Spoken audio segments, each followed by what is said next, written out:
Good evening, ladies and gentlemen, and welcome to the Municipality of Monroeville's regular council meeting. Today is Tuesday, August 8th, 2017, approximately 7 p.m. If we'd kindly rise for the Pledge of Allegiance, followed by a moment of silence. I pledge allegiance to the flag of the United States of America and to the republic for which it stands, one nation, under God, indivisible, with liberty and justice for all.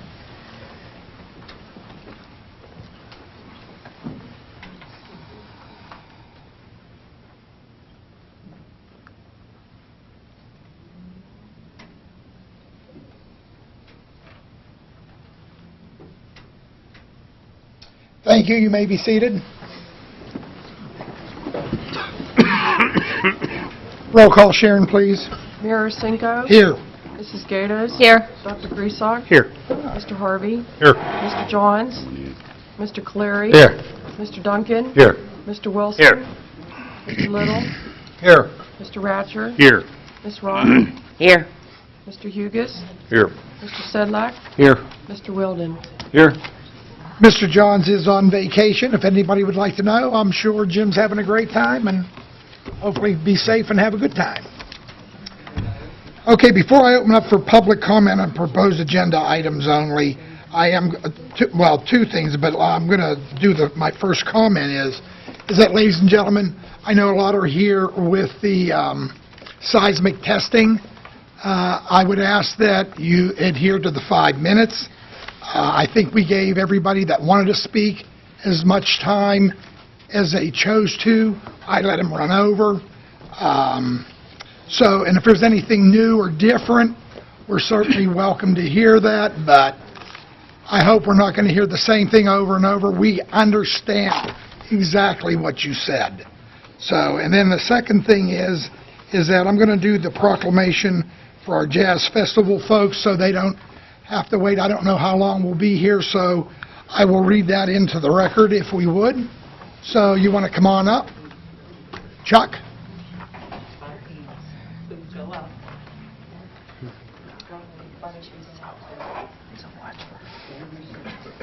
Please sign in, state your name for the record. My name is Chuck Somerville. I'm on Colgate Drive. I'm the chairman of the Monroeville Jazz Festival. My wife, Jeannie. And Debbie Izok. You all are signed in? Yes, we are. Very good. Whereas the first festival was in 2002 and featured a jazz mass and was performed by Pittsburgh's own Joe Negri. And whereas the first festival was the brainchild of Chuck Somerville and a small group of jazz lovers.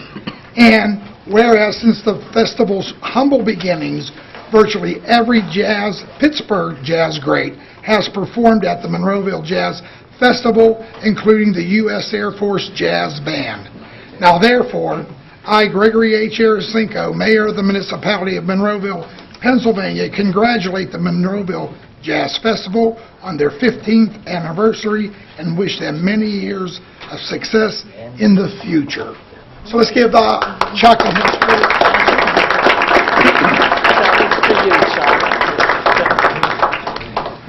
I believe, Mayor, that there's a happy birthday person up there, too. Who's the happy birthday Nobody person? wants to comment. Just had her happy birthday. Happy birthday. Happy birthday to you. She's 39, so don't worry about it. You want to put the rose? Can we do that? Why don't you hold the proclamation up? Open it. Sorry, folks. Shouldn't the paper take a picture of this?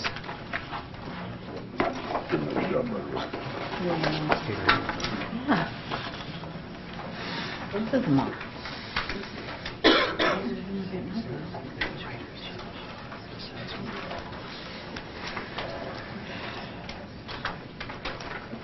You want to say a few words, Chuck? Just a few. Go ahead. So on behalf of the Monroeville Jazz Festival, thank you for the proclamation, and we'd like to invite all members of council in our community to join us next Saturday, the 19th, over at the Community Park West, we have a terrific lineup of, in celebration for this year's anniversary. We've done some really new great things. We are having an expanded performance schedule with 3 performers, starting off with Funky Fly Project, which is a funk jazz group, and they're will appeal to a very young, hip kind of sound of music, followed by Pittsburgh's own great Etta Cox, and followed then, to round out the evening, a national star, Tony DeSera, and he has performed nationally throughout the country. We will be having food trucks, and Rivertown Brewery will be there, and of course, this is a free event for our community to attend. So we're looking for everybody to join us. It will be great weather. We have that on order as well. What time? The park will actually open at 3 o'clock. First performance will be at 4:30. We'll be doing some live stream music with WZUM. We'll be doing live stream music, and it will continue throughout the evening up until 9 o'clock. So come hungry for good food, come hungry and thirsty. Bring your friends and settle in for an evening of some great entertainment. So we thank you. We hope to see everybody there. And again, congratulations to our chair and founder of the event. Thank you, Debbie. Thank you. Just briefly, this would not have happened over all these years without the support of the community, but in particular, the municipality of Monroeville. The mayor, the municipal manager, director of public works, director of parks, and of course, our Who business should I- community. Our business community business. really Yeah. helps to sponsor this and bring this to Exactly. communities. yeah, all the money comes in, and we are, by the way, solvent. We have been solvent, but it's been tough trying to raise money. It's not easy, but I like to beg for money. Debbie is my chief beggar. So, with that, thank you very much for all the support you've given us. Hope to see you there. Okay. Good job, John. Thank you. Would you like to get the list? May we pass these out to the audience? They've already been. Already? No, I didn't get one.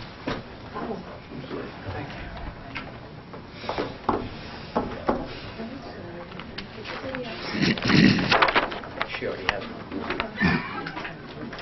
We'll leave them here.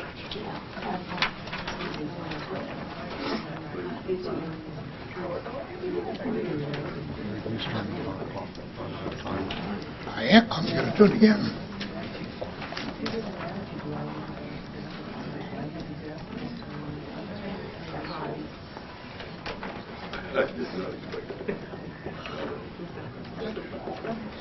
Okay, ladies and gentlemen, I'm getting ready now to open up our public comment on the proposed agenda items only. I will go off the list that Tim brought up to me, and again, I would kindly remind everybody, we will use the 5-minute time rule, and we would ask that you kindly stay with that. And right now, Tom Henningsen, if you'll please come on up.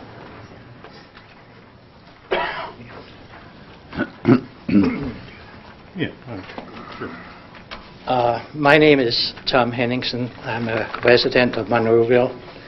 I would like to comment on the seismic ordinance, but since I don't know what your draft has in it, I can't really comment on it. But I would like to comment on a feature you probably do not have in that ordinance, and it has to do with the right to the material that the seismic operator generates. I was reading an article from the Pennsylvania University, Pennsylvania State, where they described the seismic process. And one of the things they said in there is that the companies performing these studies typically keeps the information they generate very tightly because it involves an investment. So it's frequently not disclosed to even the landowners.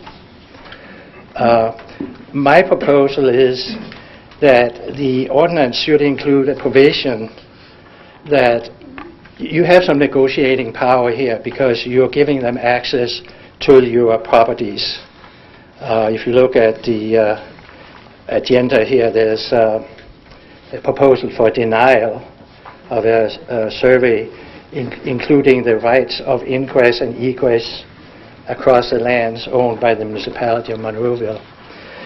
What I'm suggesting is that you use that negotiating power to say, yes, folks, you can come in and do the surveys, but we want to know what you are finding out. The information you have has to be presented to the municipality in a way that can be interpreted by a professional geotechnical engineer. There's a couple of advantages to that. One is that presumably you will only need to do one study, because once you pass this seismic ordinance, how many people are going to come through? It looks like we're already dealing with 2. Why have all of these studies? If the information is generated, why not make it available? The other thing is, if at some point you decide to take royalties on some of the properties, Monroeville has been getting 14% of the gas generated. It would greatly strengthen the hand of the municipality to know what it is you're negotiating about. You can't really do that if you don't know what's in the survey. So I'm proposing that the ordinance includes a provision that says that the applicant has to provide, not the applicant, but the applicant has to provide to the municipality the results of their survey described or in a way that it can be interpreted by a professional engineer. I'm saying that because the raw data may not mean very much unless you have the software to interpret it. So it has to be something that people can read and understand. Thank you for your time, sir.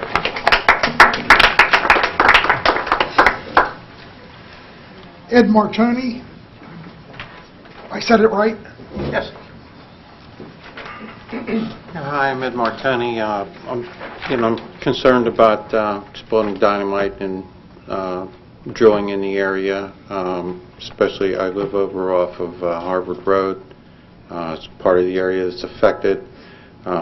We all have terracotta shorelines over there. It's really hard to difficult, and probably impossible to prove if any cracks in your ceiling or any damage to a shoreline from vibrations occurred due to seismic testing. So I really don't want to see it, prevalent in the area. And I understand that an ordinance was presented to council here, I guess last Thursday or something like that. I couldn't make a meeting, but it's part of the I think it's South Fayette Township, and if you're going to follow an ordinance, I've read through this, I think that would be a really good one to follow. So I don't know if you've revised anything yet or what you've been looking at, but I think this would be the way to go. And I've been in the insurance industry for 40-some years. It's just going to be another expense for me because, you know what, I'm going to buy quake insurance. If I have any cracks in my foundation or mortar in my brick or cracks in my ceiling, it possibly that arises from that. I mean, you can plan on where the seismic activity occurred, where the detonations were, and what time it at. If I see any, then I would like some personal protection.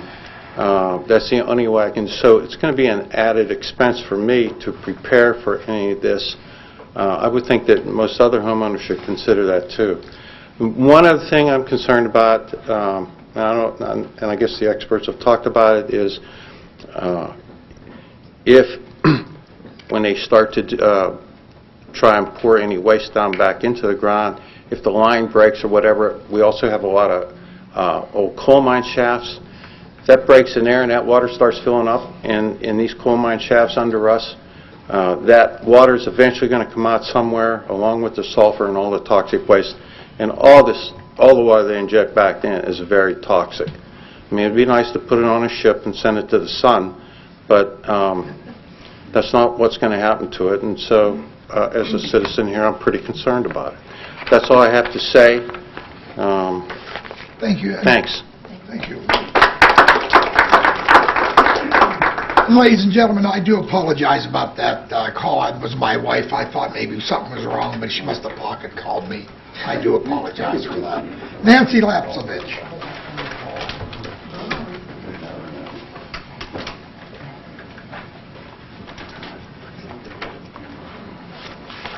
Good evening. I'm Nancy Lapsovich. I live on Tilbrook Road.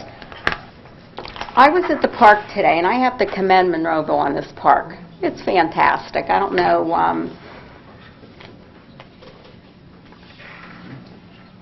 I don't know why I'm not there more often, is what I want to say. I do have a question. Could you tell me what these are? I have two pictures here. Can you see them? This looks like E.T., and I'm not sure what this is behind the fence. Anybody know? Yeah, they look like gas wells to me. Aren't those the ones owned by Johnette? I believe that is. So there's already gas wells there. Oh. Those have been there since the park. I understand that. Thought you were asking. No, I understand they have been there since the park was built. They can do seismic testing through these wells? I don't know what the procedure was for these. These are different than what they were looking at, so I wasn't there. I And don't know. since Mr. Johnette apparently owns the right to these, can he sell those rights to Huntley and Huntley, Genotechnics, or any other party?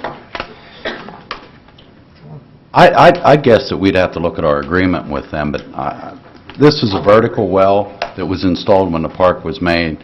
I believe they did it in a way to generate funds. You know, we weren't, this council wasn't part of that, but generate funds to help with the park. As far as any of the rights or that, the We'd have to manager, look at the solicitor agree. would I have to agree look with at you, that. Steve. Wouldn't we still own the land, though, that they're on? I'm sorry? Wouldn't we still own the Oh, land? we own the though? We own land. the land It's my that they're on? understanding, I know we own the land. Yeah. And there was an agreement where we get a percentage at the time. This was many years ago when the park was established. I also understand that, but what's going to happen if he wants to use these or sell his rights to somebody that may want to do testing? Again, Is that Nancy, your feasible, Mr. kitchen is Ratcher? flat-footed on that. We have to review the agreement. That was all the way back, what, '02? Yeah, it's been like a good while. 15 It's been a years. good while. Well, I don't know how you would test through an existing well. I don't know. That's, Yeah, I I don't probably believe should it. ask. I don't believe that I that's don't- possible because you have gas in that well. Yeah, they're gas wells. Yeah. That might be two different subjects. I'm thinking it's apples and oranges, but I'm not sure. Don't match that, see that? I think it's two different subjects. Yeah, here, apples gas and oranges. wells, Yes. Seismic testing. Yes.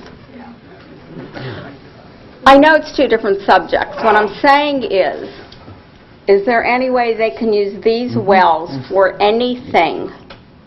Again, Nancy, We until don't we know. look at the Okay. agreement, I can't answer that. Okay. As you know, I'm against it. My house sits right below the park on coal mines, as most of us do.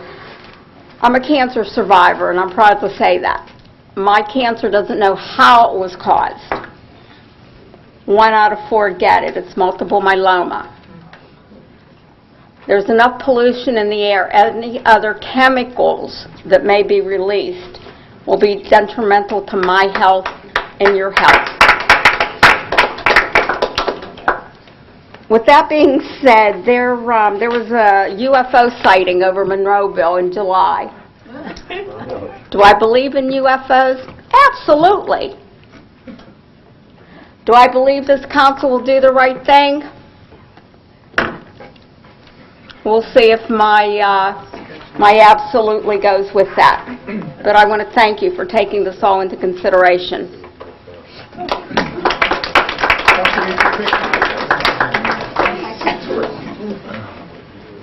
Thank you.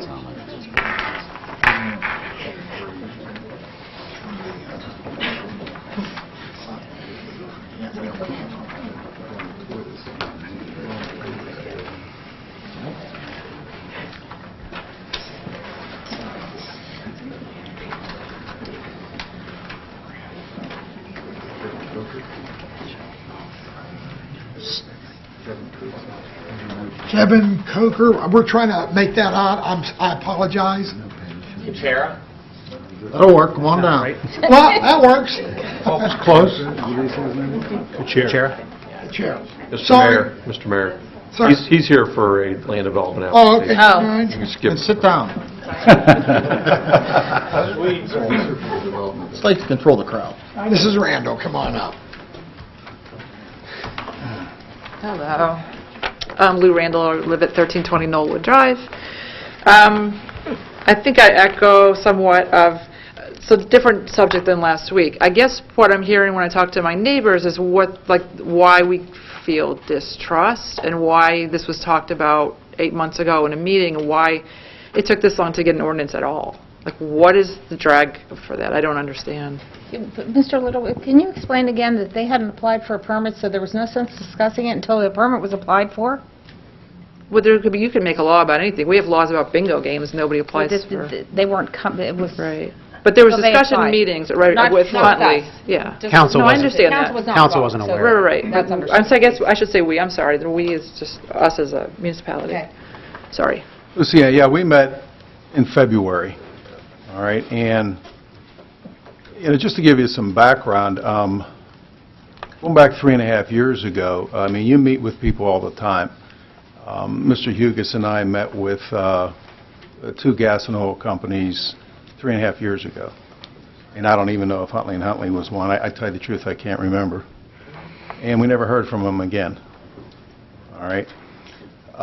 When I was first hired here in 2010, my understanding is before my time, there was rumblings about oil and gas and fracking in Monroeville then.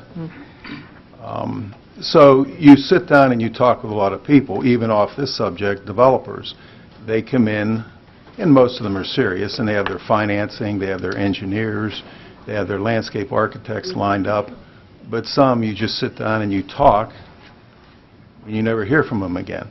Now, I'm not saying this is the case here, but you don't take any action until you have an action from the applicant. We'll just call it generically an applicant. Okay, and I stated publicly in emails last month on Thursday, we didn't receive, the key thing here is a road bond. All right, that's where we left the meeting. Their first action was to apply for a road bond. That didn't happen until early June. Okay. So that's, I guess, part of what the emotional stuff is around citizens, and it's such a big, hot topic. It felt a little strange last Citizens Night, too, to have 35 minutes for people to present from Huntley in 5 minutes, or roughly 5, 6, 7, or whatever for us. It was a little rough. Some hit 15 and 18 minutes, too.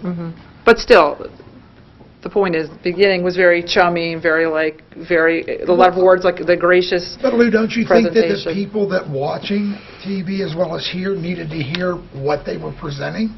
I don't believe everybody in this room had his information that he laid out. Maybe some did, but I'll bet the overwhelming majority did not. I don't think everybody in here is an engineer, do you? But that was an Seismic engineering discussion. testing? I agree with you. So, no, I think they shouldn't have had that information I just wanted because that to be informational. I think it wasn't informational, and I think if people were not engineers, that to try to do a penny drop or a basketball picture would have been misleading. So I agree with you. People are not all engineers, and it wasn't an engineering talk. It was sort of just, that's my opinion. I have no trespassing, no seismic testing signs that state any use of this property for seismic testing without my express written permission obtained in advance of such testing is a defiant trespass under 18 PACS 3503 and may subject you to criminal liability. There's more to that for residents. If people want this, they can. I have a lot of copies. I'll hand them out here.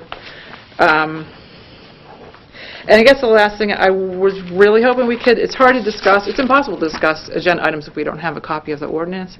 And I know that there's a 30-day minimum, but that's on a maximum. We could have had copies when we asked yesterday for people to take a look at it, so we could have something to discuss. So we can move it along. If we're this many people, I hear nobody last citizens night out of the full room that said, hey, pass that thing, like let's go seismic test.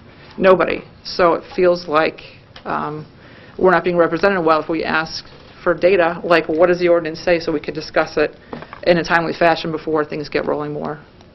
So, my opinion. Thanks. Janice Olszewski.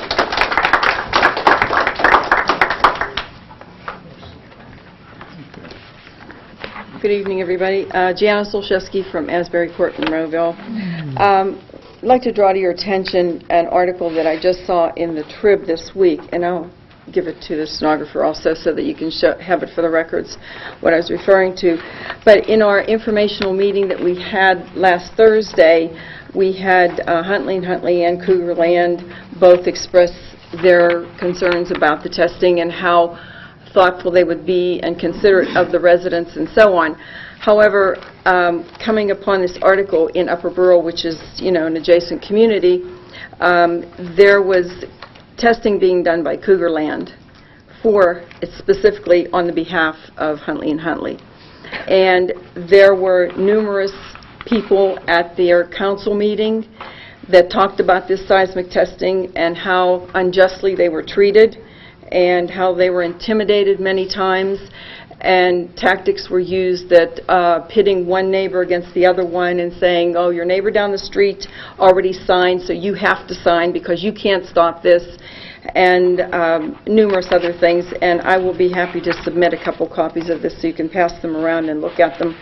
And, that just goes to show that this testing that wants to be done is not good for the community, and that the testing can be dangerous. We still don't know what medical ramifications may occur from this testing. There may be none. But, the adverse effects of this testing on our community, such as the roads, the noise, the traffic, and the deterioration of the roads, where are we going to get the money to be able to rectify any of the damages that come about from this? And also, have we still continued to permit Huntley & Huntley to advertise on our website? I don't know if that was really appropriate or not. And Yeah, we've permitted them to advertise. you're still going to continue that to be done. I have an stated issue on with Thursday, that, but I object to know. that word advertise, Janice, but I be that as it understand may. that. But there are other sources that you could use, educational sources that you could use instead of a specific company, especially one involved in the transaction. Also, I just wanted to bring about also that this is not just localized. It does affect 6 out of the 7 wards in this community. Everybody says it's just affecting the perimeter, but 1, 2, 3, 5, 6, and 7, the roads that are on our website saying that they will be testing there, most likely be testing there, and these are residential streets, and I have concerns with that also. Thank you. Thank you.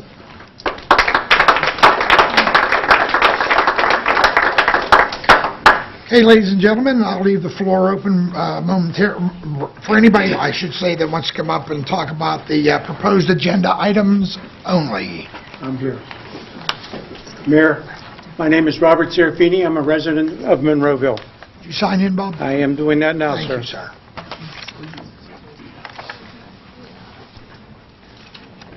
I have 3 short little things I want to say. First, I want to thank Mike Adams and his crew for who is the superintendent of Monroeville. They do a great job. They did something for me in the community this past week. I'm very thankful. I called him and thanked him, and I wanted to say thank you again personally over the mic. He does a great job. One of the reasons I live in Monroeville is the kind of service he supplies. Okay, second of all, Mr. Mangini is here. Do you mind if I ask him a question, sir? Mr. Mangini, last week you had stated that you weren't going to do anything here in Monroeville. Please state your name for the record, sir. Keith Mangini, president of Huntley & Huntley. I appreciate you coming last week and all the people that talked, because I was completely ignorant of all this stuff, and you helped a lot. One thing you did say is you weren't going to do any of the drilling for it. We are not. Okay? Mr. Ratcher answered a question after he talked and everything, saying that it was not binding unless it was in writing. And I'd like to know if you would be willing to write something, sign something that Mr. Ratcher would write up to that effect.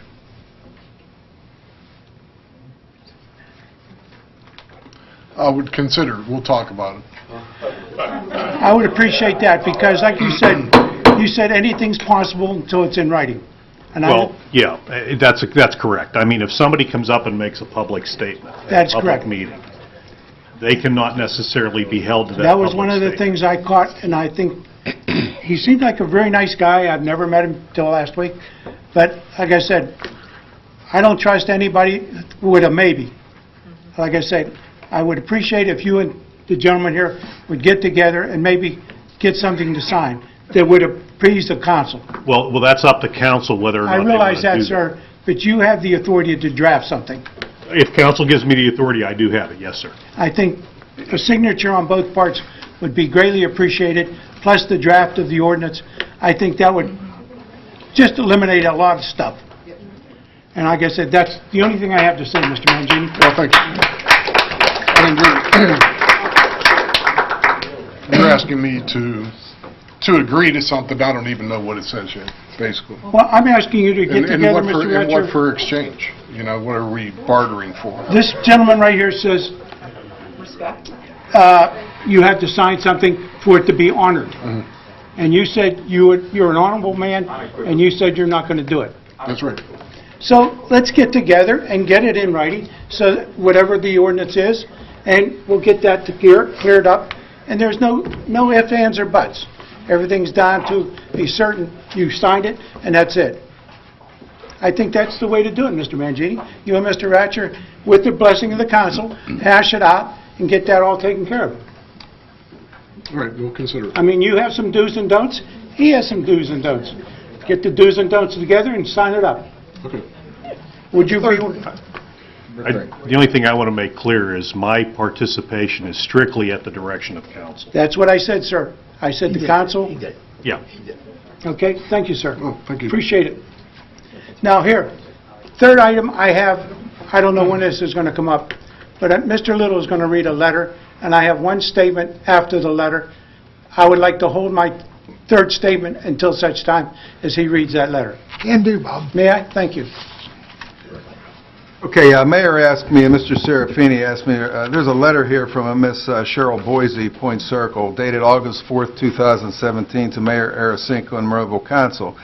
I'm sending an update related to logging to the mayor so he can share it with all of you. I was at Citizens Night, but clearly you had a great deal going on. Really? On Saturday, July 29th, a few of my neighbors and my husband and I found it necessary to have our properties repinned, new stakes put in, and we also have placed signs along our back property line. In addition, we took pictures in this area for verification purposes. The reason for the expense of hiring a surveyor was due to the recent marking of trees for logging in the area behind our yards. This is an area between Turnpike Gardens and Neighbors Creek. We are on Point Circle. We have found were trees marked for logging that were within our property, as well as trees that are within our buffer zone just outside our lines, hence the signs. The concern is that they may have come over the line to remove the trees, given that they were located and disturb our yards. However, I have been in contact with Mr. Hugus, and he has indicated that the 25-foot buffer zone is still in place. He has been responding to my emails, which I greatly appreciate. We have given him permission to use our path in the woods if he needs to look at the area for any reason and mark trees. I have also been in contact with the solicitor as well as the forester involved in this logging project. The forester has also responded to our concerns, and he is aware of the problem with the property lines. He has spoken to the logging company owner twice, relaying our concerns, and did call him to let him know what he found after the surveyor completed his work. In addition, I sent a certified letter to the logging company in Ohio and outlined the initial issues. Here's the underlying problem.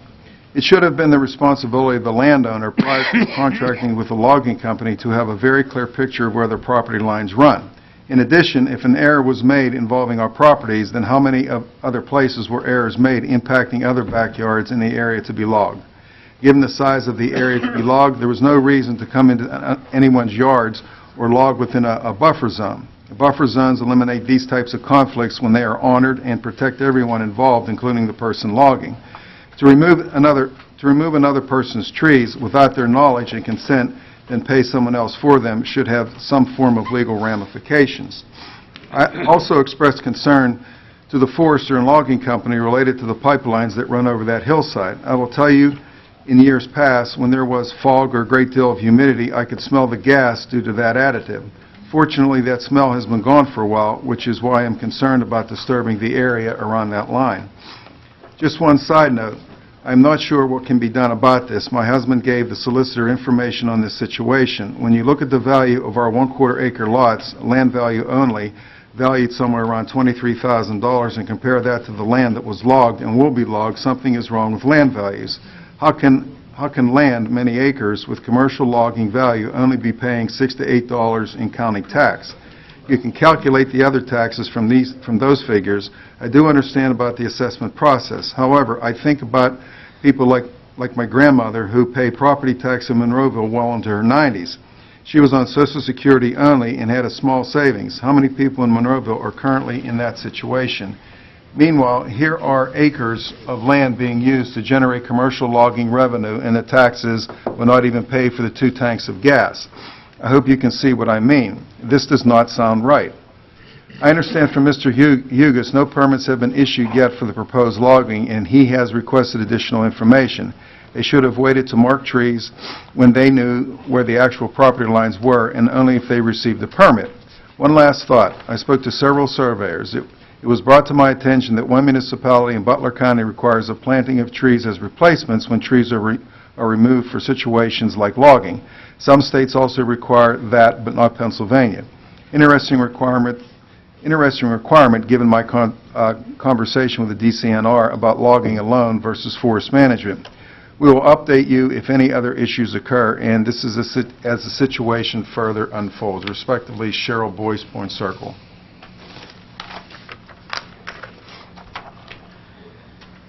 Once again, Robert Serafini. Mr. and Mrs. Boyce, they're next-door neighbors of mine, and we share the same problems as we did with the Point Circle Association across the street doing the logging and everything else. This is coming up. We know it. We're not a friend of the state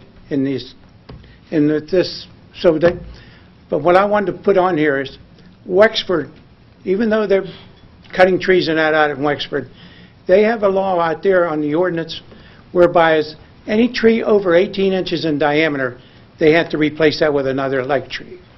And I'd like to get that somewhere in one of our ordinances if we can draft something to that effect. Because, like I said, I even know for a fact Wexford, after they were all done with the job, paid a company to go out there and count the new trees that were planted in deference to that. So that's all I have to say. Thank you. Thank you, Bob. Hey, in a situation like this where there's a very good possibility that they're logging off of their approved land, can we put a halt on activity until this is straightened out? They haven't started logging yet. Like I said, this is coming up. And I get that, but they're already working by marking trees. Yes. Can we make them stop until they can verify these property lines? We did that on our own for 3 lots up there because they were marked. And it was just terrible. We cannot hear. He's coming up. I'm sorry, Joe. In answer to that, we have quite a few trees in our backyards, the 3 backyards that were already marked. They're painted, and they're definitely in our lot. So, in the 25-foot buffer zone, which is past that, there are so many more trees that are ours that are marked. And like I said, I don't know what you can do about it, but I don't think they should be back here even marking the trees until they got permission from the state. Well, that's actually exactly my point. The residents did a lot of legwork paid for their property lines, Survey. surveys to get done.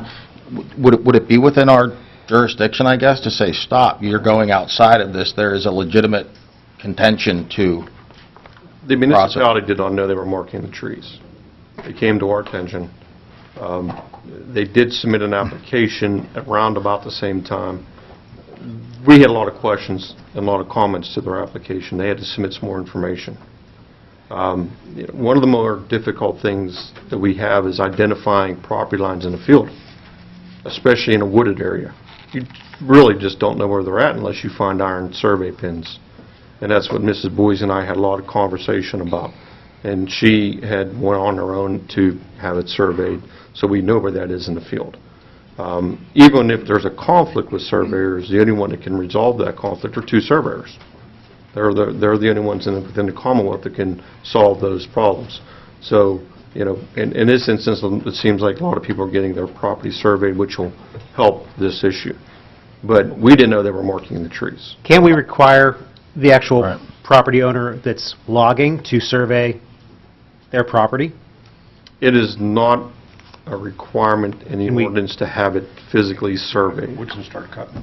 Can we have that? them plant a tree like you said in Wexford? That sounds like a great Well, idea. you got to understand that, our ordinance was very watered down by the Attorney General. by the Attorney General's office. So, Could it be that- possible that they're marking these trees not to be cut? It seems like there's so many No, of them. they're the good trees. They're the good trees that they're marking. Oh, okay, They're well, in I'm fact thinking good along oak the trees. property line, I mean- possibly they're marking them, don't cut. We understand that, there's some questions about where, when, what trees.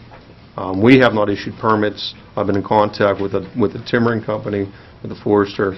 So, we're aware of the situation and, we're working on the details.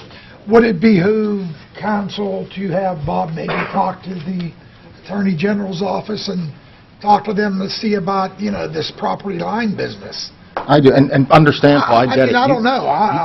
You dotted your i's, crossed your t's, and took it upside the head 12 times, and this was a very hot-button issue for us. We've been and dealing with I don't Mr. agree, Hughes, right. and he's been doing a great job. He's been doing a phenomenal I mean, job. I agree. And now, But something after more has all to that be done. legwork has gone in, I don't think it's, I just don't want them to get the easy way out of it, to tell you the truth. I mean, Make them do their work.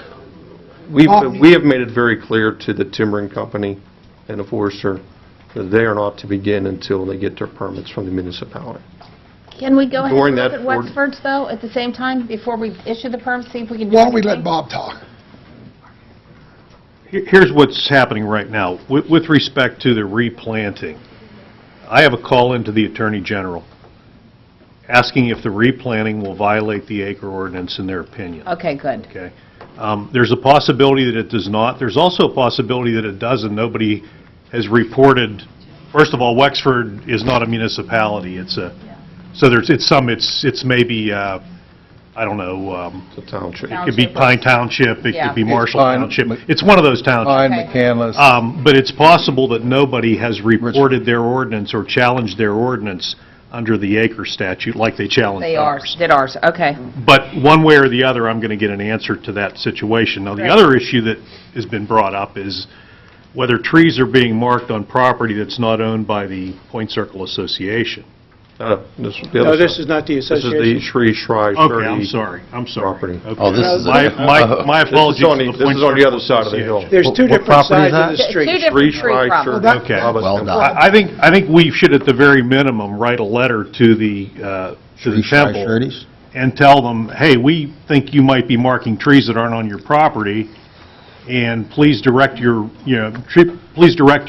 tree marking people to get in touch with us and demonstrate to us that these trees are in fact on their property. Because I would argue, layman, that you said they couldn't do anything, get started, right? I'd argue that they have gotten started, they just haven't got a saw out yet. I agree with you. I'm not trying to create more work for you, I'm just, we went back, and I know I am, Bob, but it's just, we tried to prevent this to begin with. Now I don't want them to even take advantage more of what's going on, and I mean, the residents have done every single thing that they possibly can. Now they're just trying to preserve what's actually theirs. I agree that Paul should talk to the temple, Sri Shri 30. whoever, and let them know that we want to know what's going on prior to. Okay. I mean, and understand that we have sent a detailed email to the Forester of Record wanting a lot of additional information. And part of that was about the buffer and the tree markings and those things. So we have been in contact with them. It isn't, we haven't thurned a blind eye to this, believe me. Yeah, I think what we need to do is probably get a letter out to them that says that, we have reports that you are marking trees that are on other people's property, and we want an explanation. Would you do that, Better Paul? do that by certified. Here's another thing, Mr. Ratcher, before you do that. I'd like to find out, are the temple, take care of the temple, as we've all known down there, the people to contact, or the attorney who bought the land to begin with? I don't know. Wasn't there an attorney who bought that land? No. I thought it was in his name. The property of record is under it's actually not under it's the Sri Shri Shirdi Baba Temple. I understand what but it's under an actual individual from the church organization. But is he not the attorney who bought the land to begin with? No. I thought he was the attorney. No. His name's on the permit application, though. Yes. Correct? Okay. Yes. He may be the person holding it in trust, just like if you deal with the Catholic diocese, the bishop's name is on every piece of property. And I can't in the pronounce his Catholic name, diocese. so I'm not I even can't going either. to That's try. why I didn't mention it. You did a good job on the name of the temple. Mayor, I have a question. I thought you did. Sure. Say 4 times. When the contractor or developer over by I'll call it the Penn Monroe property, started work without the appropriate permits, the county and Monroeville put stop work orders on them, did they not? Correct. Can't we put stop work orders on these people until they get the proper permits? In my perspective, they have not begun. They may have marked trees, but, they have not begun work. They have not mobilized equipment. But if it's the opinion, then I'll be more than happy to issue one tomorrow morning. It was a question. I don't know the answer. I think what we need to do is contact them and see what they tell us, and if we're not satisfied with their answer, and you do find that they are marking trees that are off their property and they don't do anything about that, then I think it might be appropriate. But again, I'll go back to, it is very, and we've been through this before, it is very hard for the municipality to interpret where property lines are in the field. We are not surveyors. But we can at least use what they've had surveyed already. I agree with that, but we're talking about a very large I parcel know. of land. We're talking 100 and some acres. Right. Fair enough. We will follow up with it in the morning. Thanks, Paul. It's a mess.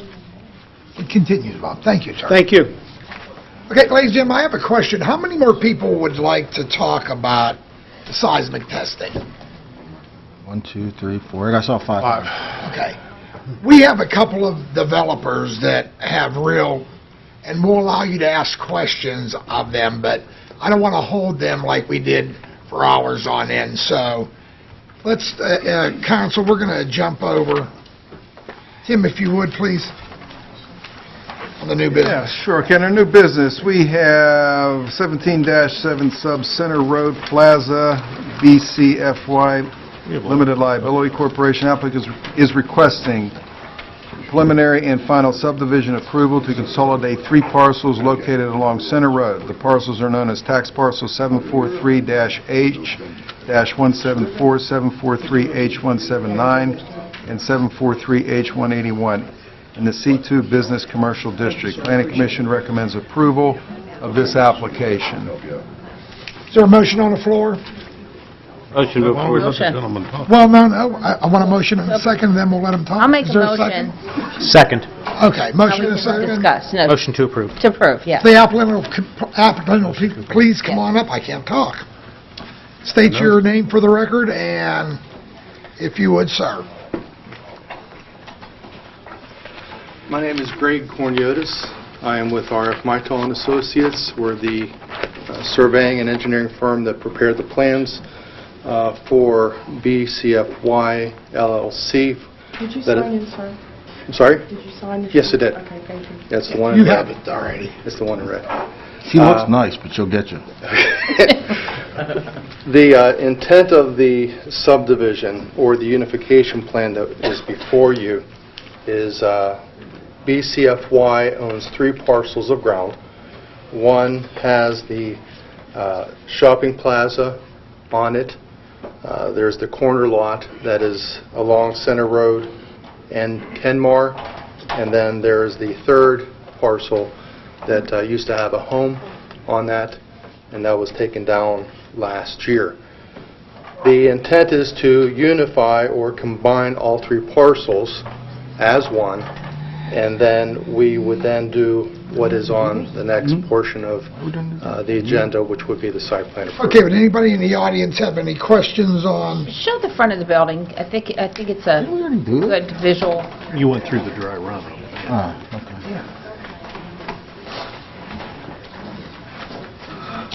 This is the proposed addition. That one.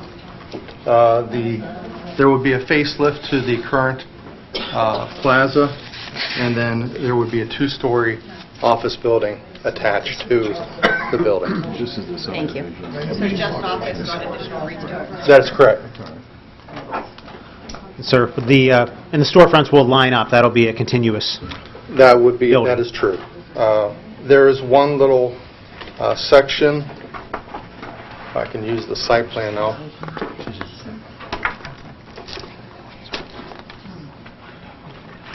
If you're familiar with the property, there's a small indentation that we're proposing where the utilities come in there. Okay. It would be a major undergoing to relocate the gas lines in that area, so they're just going to have that area for maintenance for the gas company and the various other utility companies, since their meters are there, to be able to access them.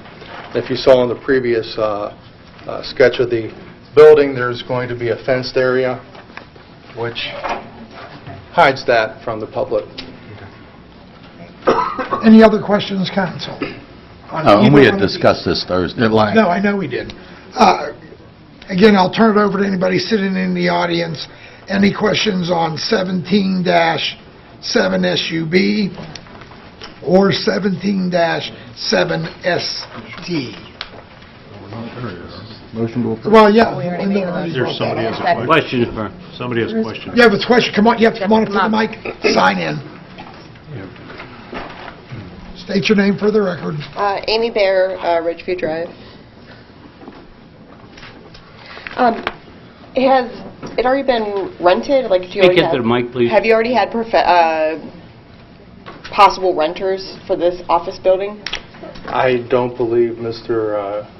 Urenco has full occupancy at this time. All right, that was all I was wondering. Again, any other questions on either one of these items? We had a motion and a second on 17-7 SUB. Any other questions or comments, council? Roll call, Sharon, please. Mrs. Gatos? Aye. Dr. Griesbach? Aye. Mr. Harvey? Aye. Mr. Clary? Aye. Mr. Duncan? Aye. Mr. Wilson? Aye. And on 17-7 ST, is there a motion on the floor? Motion. Second. Questions or comments, council? Roll call, Sharon, please. Mr. Wilson? Aye. Mr. Duncan? Aye. Mr. Clary? Aye. Mr. Harvey? Aye. Dr. Griesbach? Aye. Mrs. Gatos? Aye. Thank you, sir. Good luck. Thank you. Good luck, Doctor. And 17-8-ST, Premier Automation, if you'll please come on up. State your name for the record. And once again, ladies and gentlemen, you will have an opportunity to ask questions. This was the guy that was jumping up out of order. If you could state your name, sir. My name is Kevin Kachera. I'm with Red Swing Group. This development here, Premier Automation, they're doing about a 300 and some odd kitchen addition off the back of their building. There's some additional parking in these two areas. The light gray has already been paved. That's what we're requesting approval tonight for. I know this is probably, you guys went over this on Thursday. That's correct. With Robert McCollum from our office. If there was any questions you guys may have, I may be able to help you answer them. Questions, any No. comments? Anybody from the audience have any questions or comments on this item? This is in the Monroeville Industrial. Yes, Monroe, it abuts the Turnpike. Once again, council, any questions or comments? Motion. There's already been a motion and a second. Okay. Roll call, Sharon, please. Mrs. Gatos? Aye. Dr. Griesbach? Aye. Mr. Harvey? Aye. Mr. Clary? Aye. Mr. Duncan? Aye. Mr. Wilson? Aye. Good luck. Good Thank luck. you, gentlemen. Thank you. Okay, we'll go back to our public comment on our proposed agenda items, and I do thank the residents for allowing us to do that. So, anybody else want to come up? Back to that again? Yeah. But thank you for your patience on that.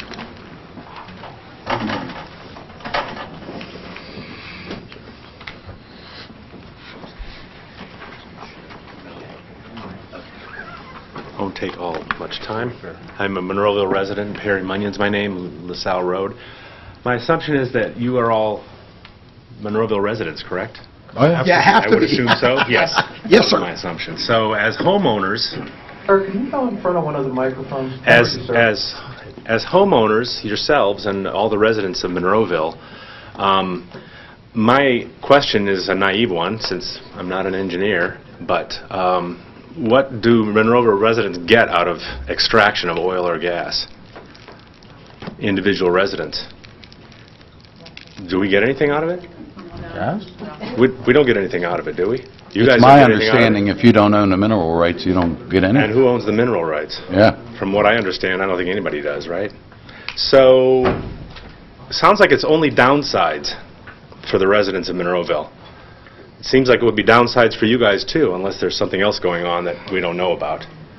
So if there's only an upside for the extractors, then what are we getting out of it?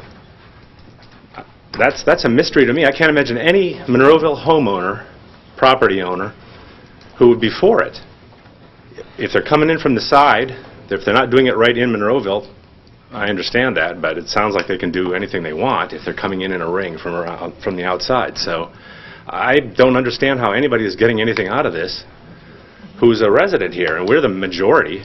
So all I can say is there's only a downside. I'd like to comment. I don't believe we are in favor of it, but we have to I go hope by not. state, mandates. Yeah, I And, understand we have to process. abide by the state and government rules.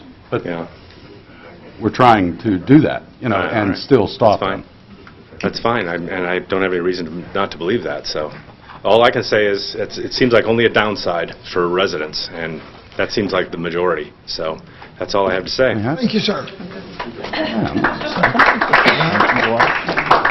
I don't know about it.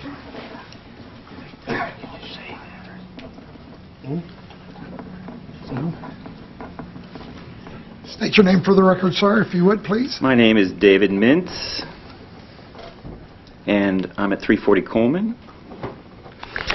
All right, so I have a question or two that are directly applicable to the gentleman who just spoke, actually, as well as something that was discussed just a little bit earlier in this meeting.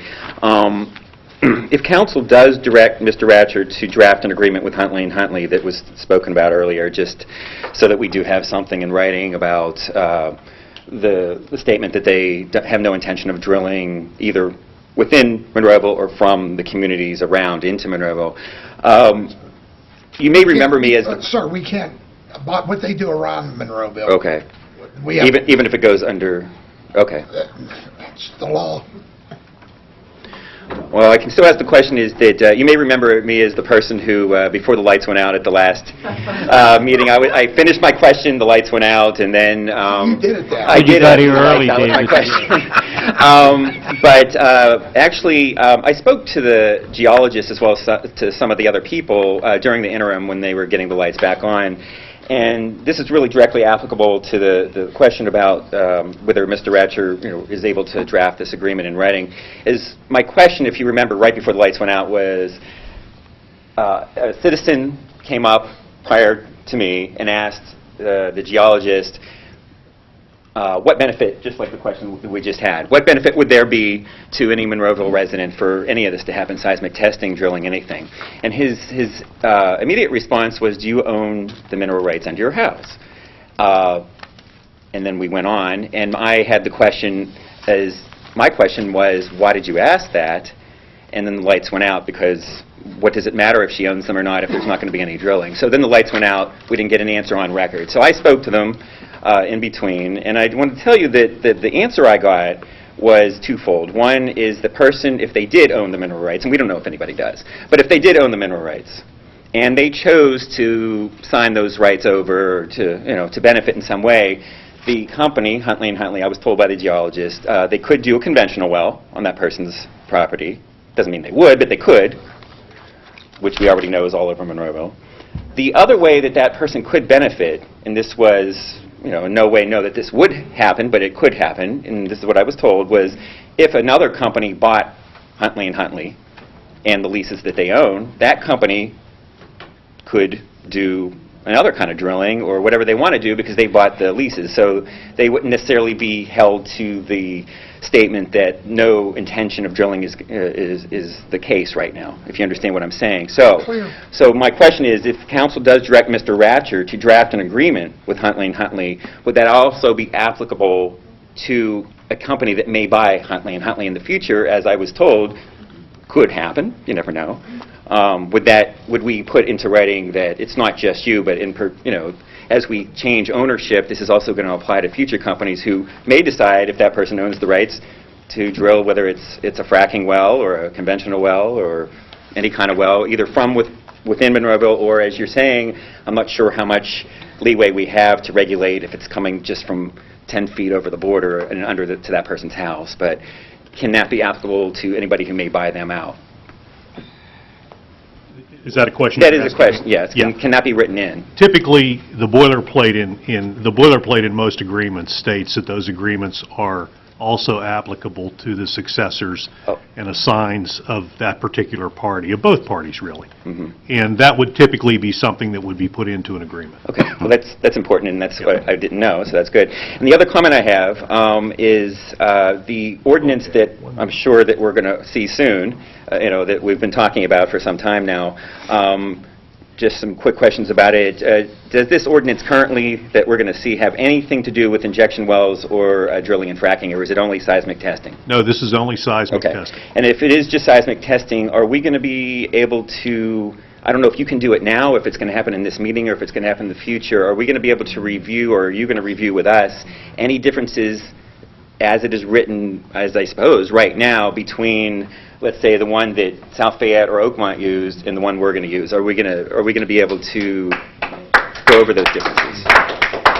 With the agreement that the ordinance that's proposed, there's a matrix that I created that goes down and it describes each key element of the ordinance and how that ordinance compares to the South Fayette and the Oakmont ordinance. So it's sort of like a little cheat sheet. Right. If you don't have insomnia, you don't want to stay up all night reading. Right. Now, is that something that, if council's okay with that, as this meeting goes on, is that something that we could maybe just highlight to the listening audience and everyone here? Right now? Right now.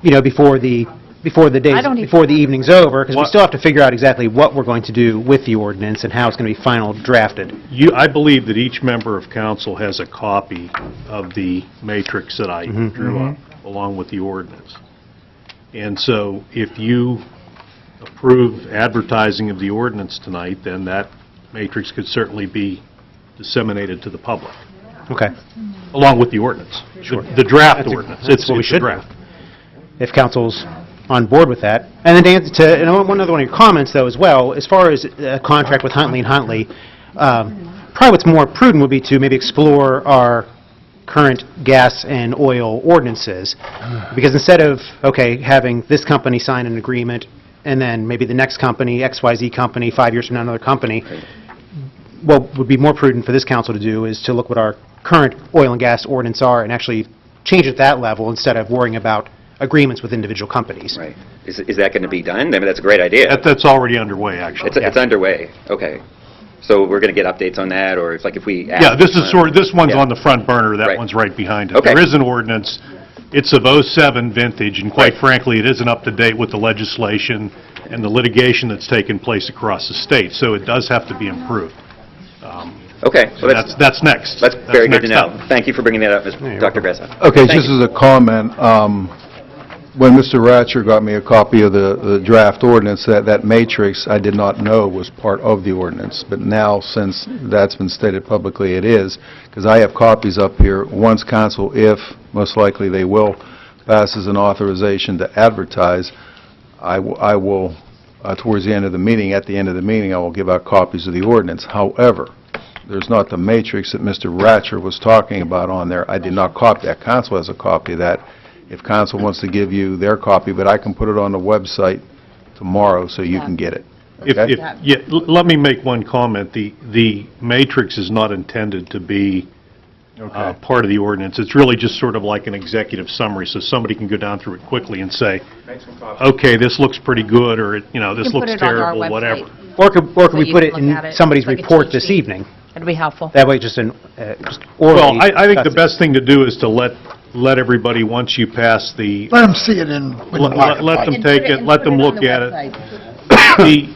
The dissemination of the ordinance is going to be a starting point of a dialogue between council, between the citizens with their input, culminating with next month, council Right, and I think passing an ordinance. Yeah, I think that's what some of the issues with all this has been along the way, as far as the procedures that go with this. We're going to advertise hopefully we'll have a motion to advertise the ordinance tonight, and then the ordinance will be advertised for the month. It'll be publicly available. We can all look through it. Next Citizens Night meeting, so September is the Thursday of the first Thursday after the second Tuesday. That's how you figure it out. No, before, it's not always the first Thursday.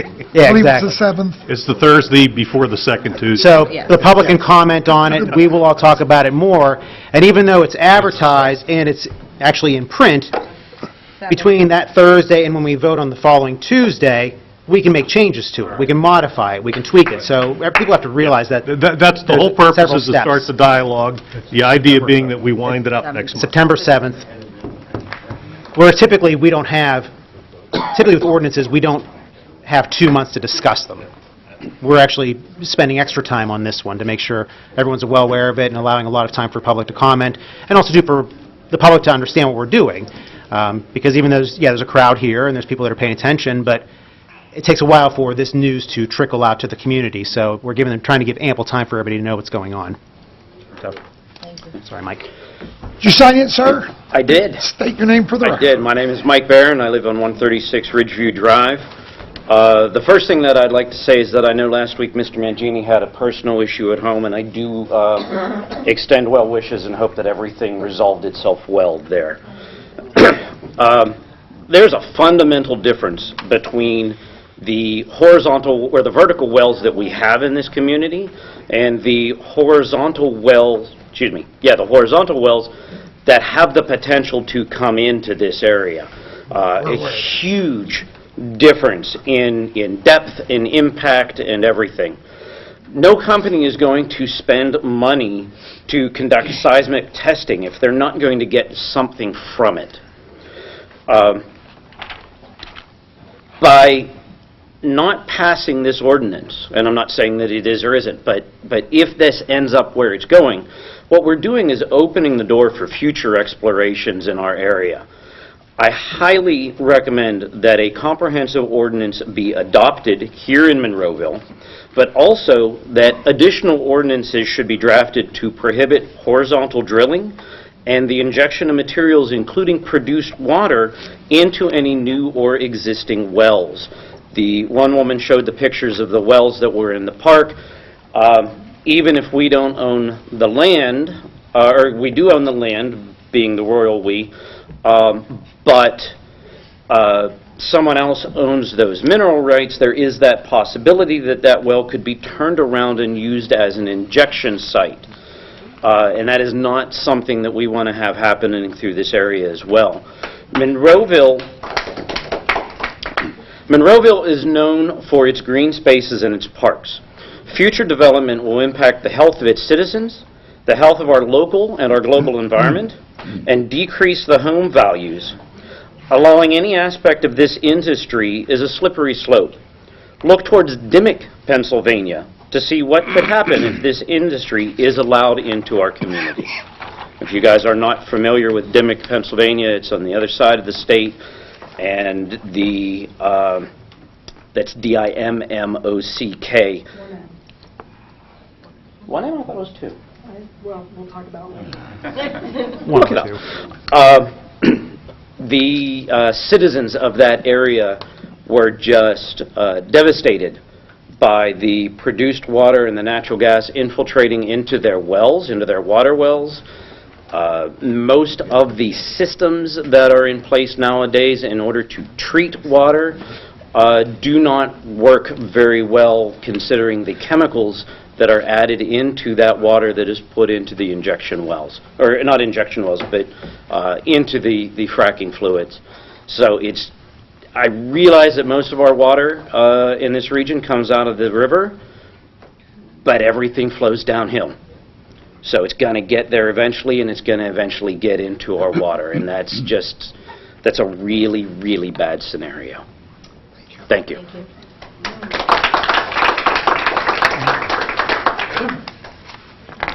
Here's one M. Thank you. Here's one M. Okay. Better come back.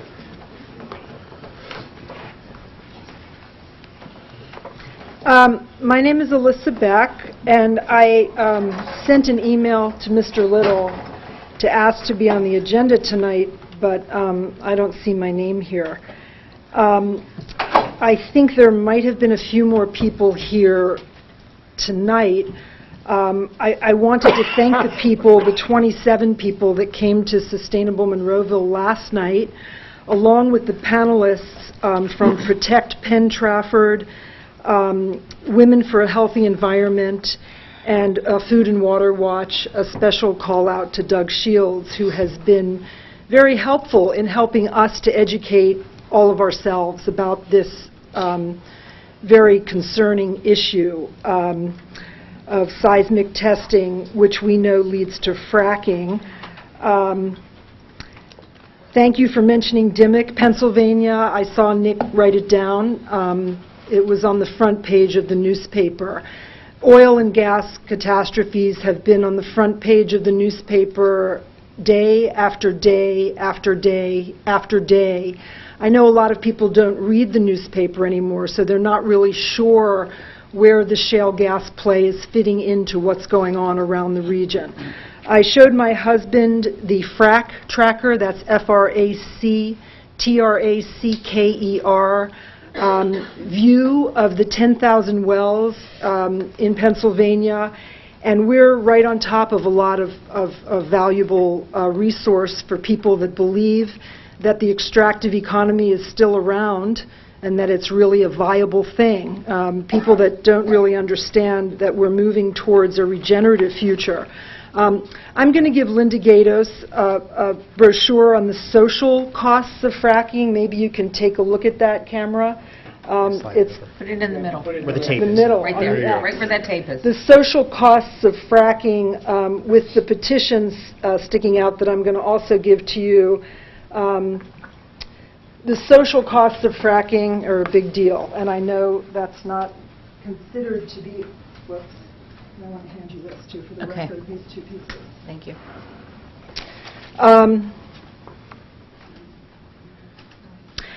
I have a question for Mr. Ratcher about the document that I gave you the last time. I'll put that here for viewers who are not in the room or who may not have seen this, but it's the Constitution of the Commonwealth of Pennsylvania assuring us clean water and fresh air. Mr. Ratcher, this decision on June 20th from the Pennsylvania Supreme Court, how does that apply to the shale play in Monroeville, Pennsylvania, potentially? Well, it upheld the effect and intended effect of that particular section of the Constitution.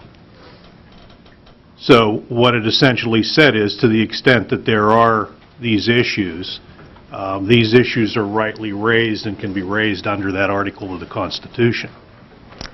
So it may be potentially that fracking is not even ever allowed again because of the situations such as are still happening 8 years later in Dimock, Pennsylvania, where the residents don't have clean water? I would say that we don't know yet, because it hasn't, when I say we don't know from a legal standpoint, because, you know, what the Supreme Court said in that case, obviously there are going to be more cases, and what the Supreme Court says in subsequent cases is going to determine which way it goes. But that particular provision definitely pointed toward the idea that that particular provision of the Constitution can be used in terms of opposition to fracking. Beautiful. We're thrilled about that.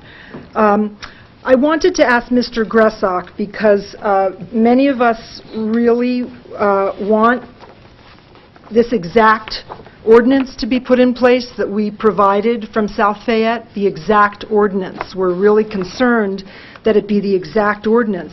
And Mr. Gressok, you told me, Alyssa, we can go over it line by line. And so I'm glad, Mr. Ratcher, that you're providing us a cheat sheet. We still haven't seen the ordinance, but... When I said that, I meant September's meeting. Okay. At the September work session, yes, line by line, we'll be going over it. Okay, so... Once it's advertised, because at this point it's not advertised yet. This council's not made a motion to advertise it yet. Okay, so we just want to be really clear that we, the citizens, are interested in fully protecting ourselves, our health, and our property values. Ourselves, our health, and our property values. And momentum is building here now. I'm saying this out loud. Communities are coming together.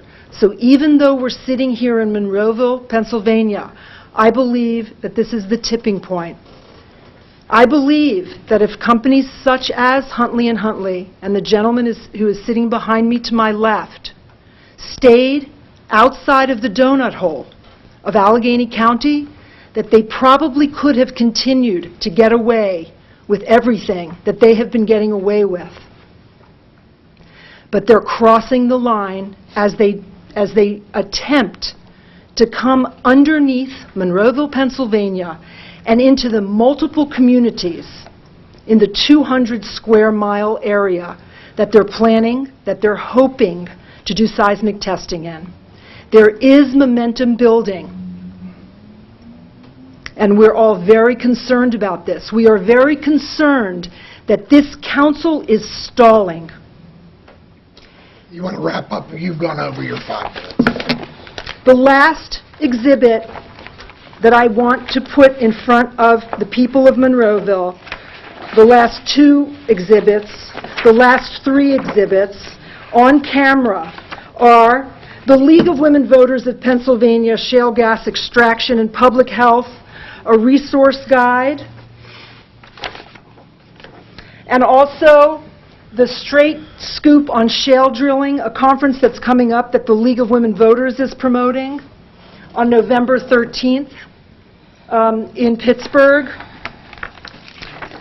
This is just the beginning. Protect Our Home from nopetropa.wordpress.com if you need more information about where this is potentially heading. And the Smell Pittsburgh app. If you smell stinky air in Pittsburgh, you can go to this free app on your phone and report stinky air. We don't need any more stinky air. Thank you.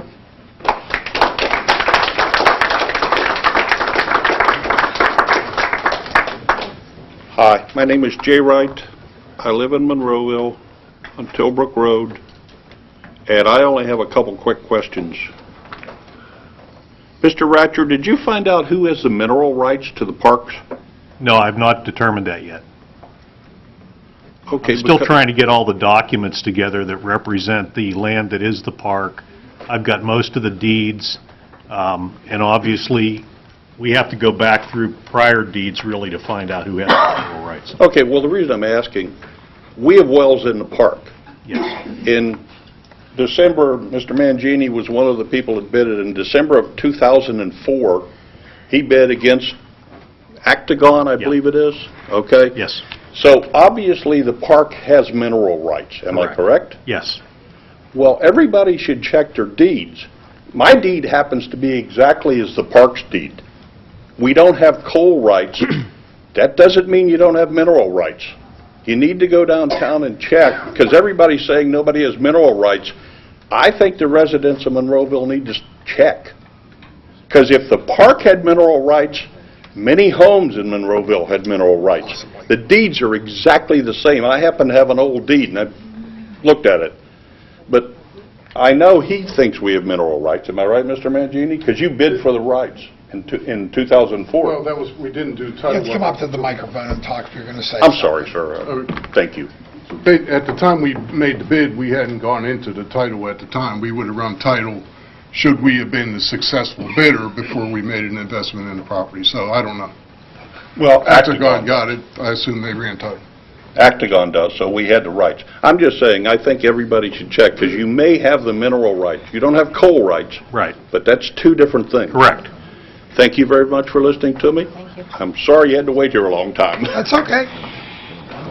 Anybody else like to address council?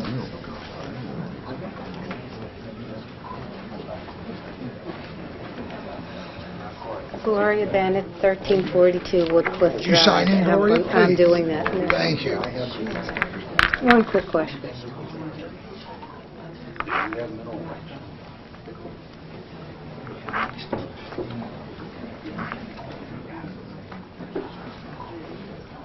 And you have mineral rights. That's the three of us, how they listed.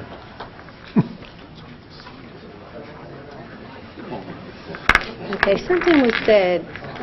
Speak up, ma'am. You're fine where you are. Just speak up. Stay there. Fine where you are, just talk louder. Okay. Stand in front of the microphone. Ready? There you go. Something was said last week, and I think, Tom, did you bring this up about if you live next door to somebody, if they bought your next door neighbor's property and you live next door, that the gentleman with the long ponytail said that that would not affect that at all.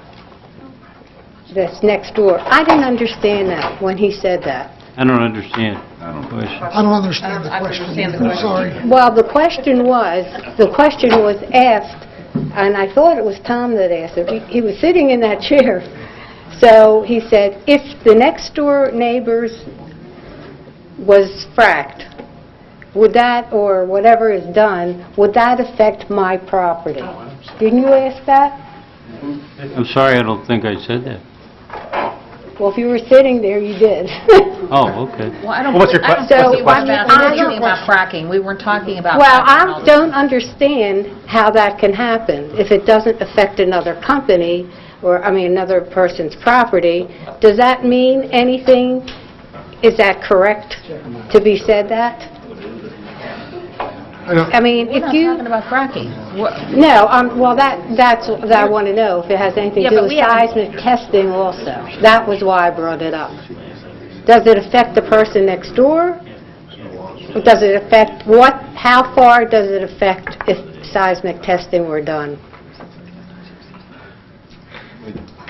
I don't know the answer to that. I might have said that if, let's say, for example, my property, I agree to have the seismic testing, and your property, you don't agree to have the seismic testing, that the seismic testing would be at my house and not at your house.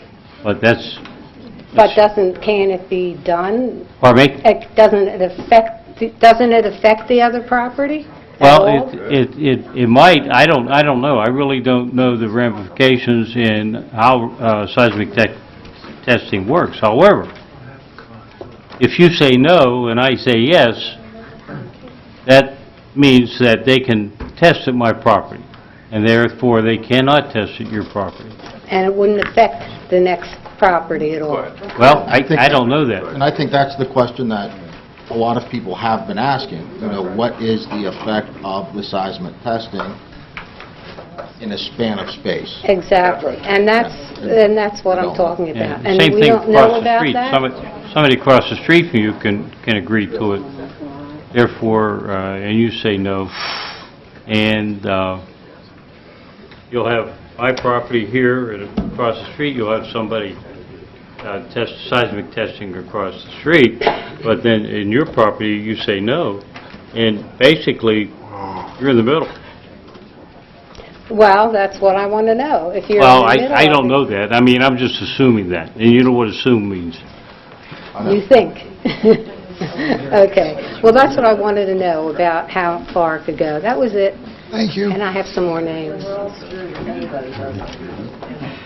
Hi, my name is Jeanette Beagle. I am a Monroeville resident, and I do have a question for Mr. Ratchford, or maybe a possible statement that you could elaborate on. Okay. In my research that I have done with what can my municipality put in ordinance-wise, what can it do, that it basically comes down to, this is what the state says, you can build upon that, but you can't completely ban everything? Correct. That's as a general principle, that's true. Okay, can you maybe elaborate on that first? Because I know there are people that really, I don't think anybody's going to be 100% happy with whatever ordinance gets put on display, and maybe kind of explain why things aren't as strict as everybody wants it to be, or why some things are the way they are, just because... The best example I could use would be in another particular unwanted land use, and that's cell towers. Because of the way state zoning law is written, and this is true in most states, nobody can pass an ordinance that says no cell towers in our community. They have to be able to provide and understand that there's some intervening federal laws that have occurred and whatever, so this isn't as pure as it used to be. You have to provide basically in zoning law for every possible use in your community. You can regulate where it is, but you can't say we just don't allow this. And many years ago in the 60s, the big deal, the 50s and 60s, the big deal was trailer parks. Nobody wanted trailer parks. You weren't allowed to just say we don't have any trailer parks in our zoning ordinance. You had to say we allow trailer parks, down by the railroad tracks in this little strip of land. The problem was if you totally excluded them, the law said that the party who challenged that ordinance got to put that trailer park wherever they wanted to. And the same goes for all kinds of land uses, cell towers, anything you can think of. So the general scheme of land use law is, and laws related to the use of people's land, is that you cannot totally exclude an activity. You can regulate it, but there's a tipping point where the regulation becomes so restrictive that you can't do it. When you cross that line, that's what's called actually a de facto exclusion. And there are many, many cases over the years on many, many land uses where that's happened. And so the challenge always is in trying to regulate something that you regulate it, you go as far up to that line as you can go, but you don't go over that line. And typically nobody knows exactly where that line is. But very clearly, if you go too far, you can have a situation where you say we're regulating it and somebody challenges it and says, no, you're not regulating it, you're excluding it. And then the battle's on. Didn't that just happen with timbering? Timbering was a little bit different because what happened there was the state passed a law that superseded our ability. In some ways it's the same. We're allowed to do some things with respect to timbering. Probably a better example than I first thought. But now that the state has this big fancy law, there are a lot of things that we're not allowed to control. For instance, we used to be able to say, we were talking tonight about buffer zones. We had set buffer zones up. Can't come within 25 feet of certain properties, 100 feet of other properties. The state law now says you can come within those distances inside them and do timbering, provided that you use best management practices, whatever those are. So those are examples of how the state basically controls what we can do and what we can't do and how far we can take something. Okay, so in essence then, if we don't feel that this seismic testing ordinance is as stringent as we want it to be, but it is legally as far as we can take it, then we need to take this to the next level and go to the state and put the pressure on them to change their rules to help you change yours. Well, if you remember what happened originally with, I believe it's Act 13, is the idea was they wanted to take all the control away from the locals. A lot of municipalities went together at suit. It went up to the Supreme Court, and the Supreme Court said, no, you can't do that. You can't take all the control away. Now the question is going to become, and it's going to be over the next 5 to 10 years, we're going to figure out what they meant, because they struck down portions of the law and they didn't strike down other portions of the law. And now they left it to all of us, to the people in the industry, to the citizens, to the municipalities. They left it to everybody to try to figure out, okay, where are those lines drawn? And unfortunately, when a decision's made like that, oftentimes it seems, oh, this is great. You know, they said we have local control. Well, we have local control to a degree. And that gets further defined. Unfortunately, the way that gets further defined is Monroeville or some other municipality passes a law. The industry challenges the law. Maybe Monroeville wins, maybe the industry wins, maybe the law gets watered down a little bit by the courts. And as we go forward, we know what it looks like. But the problem today is that that's not where this is. We'll know in, I would say, 5 to 7 years exactly where the line is, but we don't know right now. Okay, I just wanted to make sure Yeah. that was clarified, because I had, Sure. trying to research it. I hope what I trying to said made some Yeah, sense it there. actually Okay. made a lot of sense. I mean, like, you guys can only take it so far, so we can only browbeat you so much, and then we need to take it on to the next level. Yeah, we're not allowed to just say no. Okay, Paul had it, I'll quote Paul, he said, when we were talking, so I brought up the timbering. We passed an ordinance, and then the courts watered it down. And we don't have a dog in the race at that point. Now we do whatever they tell us. Now, we've been accused of stalling, and it's us being careful. We could create the most stringent, you can't do it here ordinance ever. If it goes to the courts and then the courts get involved, then we're beholden to what they tell us. And again, then we just pulled our dog out of the race. That's why we have to go through this the right way. The one thing I would say in conclusion is that any ordinance that's passed by anybody, or any legislation at the state level, you never really know whether it's good, so to speak, until there's a challenge and the courts rule on it. And sometimes that never happens, and sometimes it happens very quickly.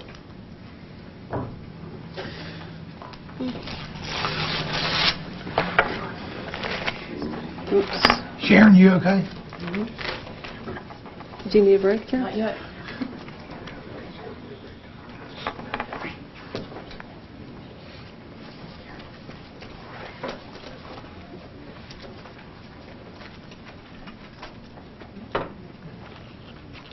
Good evening, Georgiana Woodhull. I just wanted to mention to Nick Reesock, I had, Lou Randall was kind enough to share an email with me from you, and it was on Wednesday, July 19th of 2017. And it says, thanks for the input, Lou. I agree that we need to update our ordinances surrounding this matter, and I mentioned that the same at our last meeting. And I don't know if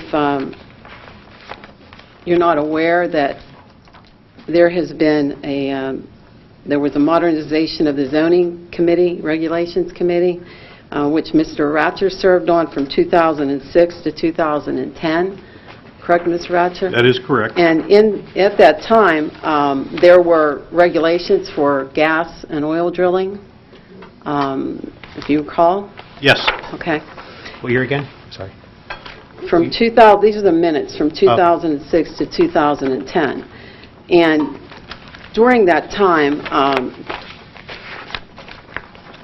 Resolution 0974, a resolution of the Municipality of Monroeville approving an agreement for the completion of a zoning ordinance to be presented to the Monroeville Planning Commission and the Monroeville Council. This is an agreement with Scott Dellett. Am I pronouncing that? Dellett. Dellett. Scott Dellett. Whereas Scott Dellett is willing and able to complete the draft of the revised zoning ordinance on or before April 30th of 2010, with an estimated number of hours of work at 100, at $75 an hour. Were you aware that this ordinance was being updated? No. Anybody on council? I never heard Just you, Mayor. Okay. What ordinance are you talking about? Zoning ordinance. Just the zoning This ordinance? is the entire zoning ordinance. Okay, this was the modernization of the zoning. Okay. So this was way before we all were sitting here on council, correct? Right, but the purpose of this was to pass it on to the Planning Commission. Okay. Scott was hired, and then it was passed on to the Planning Commission. Scott's time was extended. Resolution 1027, a resolution of the Municipality of Monroeville extending the length and scope of services previously approved for Scott Dellett for the zoning ordinance revision project. What year This was Scott was paid $13,800 for his work with the Modernization Committee. What wasn't- we're kind of going around the block. I mean, I understand what This you're is the saying. gas and drilling. Just, Mayor, I'm trying to make a point here, okay? Georgiana, I'm just... It went to the What Planning year was Commission that? when I got on the Planning Commission. They were working on it. Went there in December, The draft went on 12/22/2010 to the Planning Commission. 2010. Yes. Okay. Okay, and we worked on that up until 2015. Lee Mueller was hired back when this went to the Planning Commission. And that was an agreement for his services. This agreement made and entered into on the 8th day of March 2011. Lee J. Mueller, hereafter referred to as consulting firm. I spent many nights in that conference room over there working with the Planning Commission on updating the ordinance. And in 2015, that ordinance was supposed to go to the public, to council, and then to the county. And, you know, I'm here to ask what happened to that zoning ordinance that the taxpayers of Monroeville paid over $30,000. Did that have an oil and gas No. Yes, it did. Yes, it did. In fact, it did have an oil and gas ordinance. And I'm just going to read briefly the 2000, it's Wednesday minutes from August 26, 2009. This meeting was held at Monroeville Municipal Center.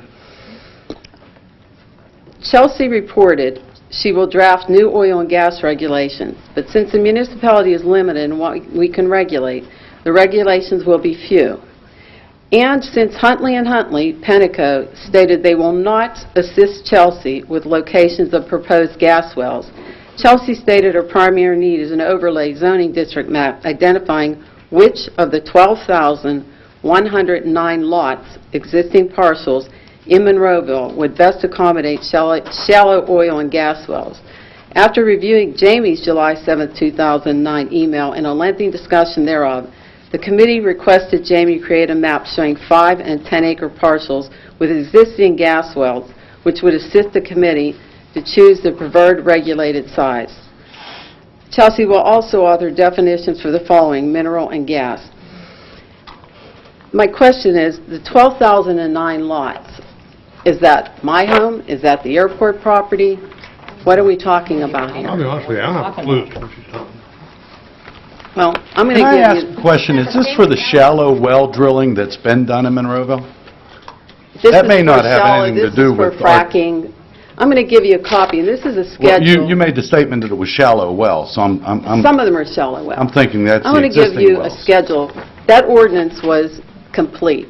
That ordinance in March was supposed to be advertised, holding public meetings, going to the county for review, and I'll give you the schedule that Did was... that ever come from the Planning Commission to the council at any time?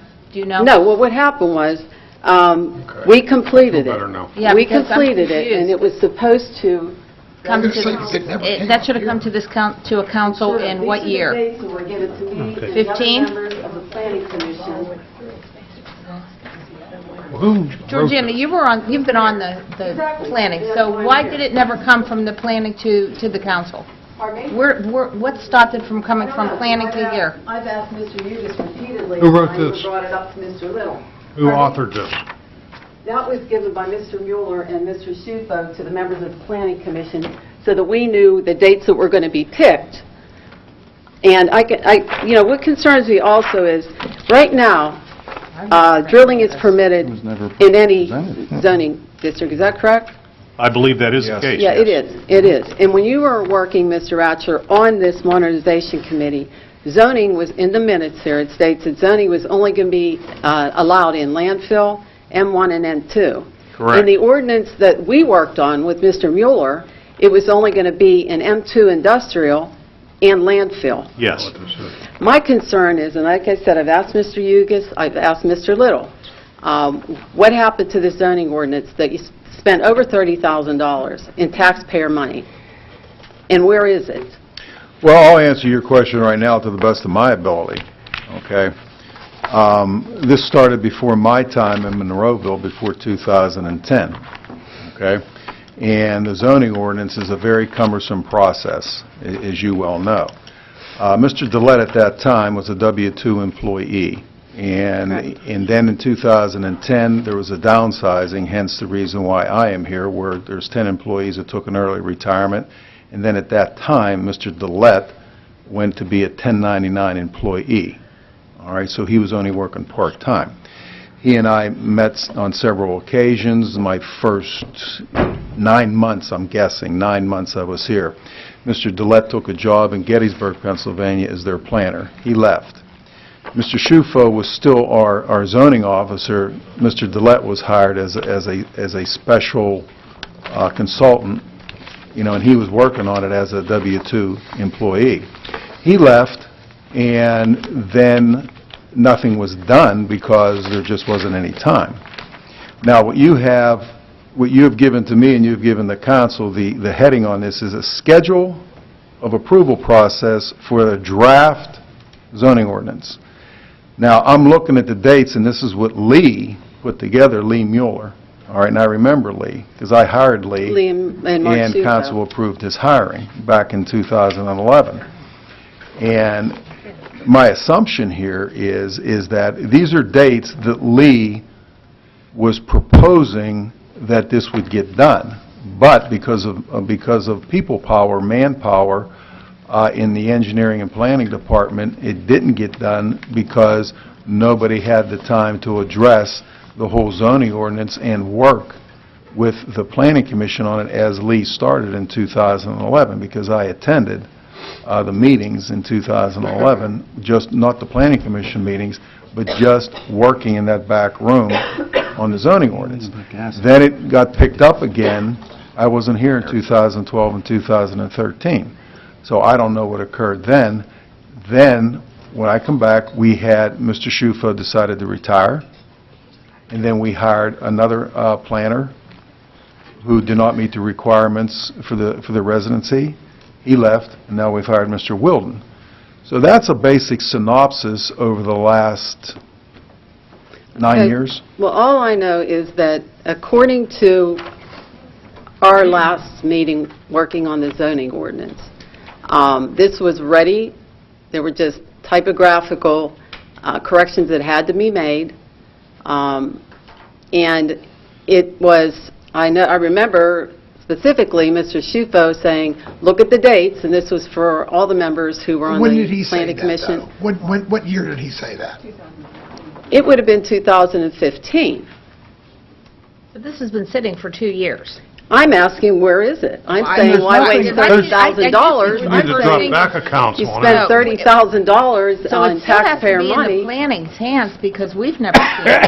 And there's nothing on this that says oil and gas. I mean, this could be an ordinance for anything. But I'm saying, I have a copy here that I'm going to put in. This It looks was like from- questions and answers. This is from the modernization, when Mr. Ratcher worked on the modernization, and then this was the updated ordinance. But it says nothing on This here. all have to do with seismic testing. That's what we're supposed to be addressing. Seismic testing now, today. That's what I'm talking about. This we'll have to address, and Tim, we're going to look into We this. have to find where this is I know. and bring it to light. Because this was never brought in front of Yeah, I think council. this needs to be dug out from somewhere. Is that it? Georgina, do you have another one of these? I can't... Do you have another one of these for Sharon? No, I don't. Otherwise, I'll give her mine. I mean, I can't imagine, you're signing off on expenses for the budget, spending that kind of money, and just letting something set. I couldn't agree with you more, but I see nothing on here that says anything about what this zoning or ordinance is. Well, I'm telling you over there, I just handed in a copy of the draft for the modernization But committee. this has dates on it, and it from says the- nothing in regards That's to, the schedule. That was the schedule. I mean, But again, ladies and gentlemen, we're supposed to be addressing seismic testing. As Well, again, you as I were- said to you, excuse we're me, Mayor, going to but look you were into this. addressing timber harvesting not long ago. That's correct, but And that we wasn't give on you the way, agenda. yeah, but we gave you way more than 5 minutes. Pardon me? We gave you way more than 5 minutes. I said to you, we're going to look into this. This is the first we're seeing this as a council. I don't know what. Okay, well, I don't know what happened to it. We'll find out. Well, I apologize for exceeding my 5 minutes. No, I don't And I ha- I did don't have have a problem questions, with and I that. did have questions for Mr. Mangini, that I noticed that, and his attorneys, they're not here. But honestly, I'd really like to see that South Fayette ordinance being put in. We don't want a watered-down ordinance. We don't want something that's questionable. And I understand that you brought up the challenge, that you could be challenged. I don't think that's something you even have to worry about, honestly. Thank you.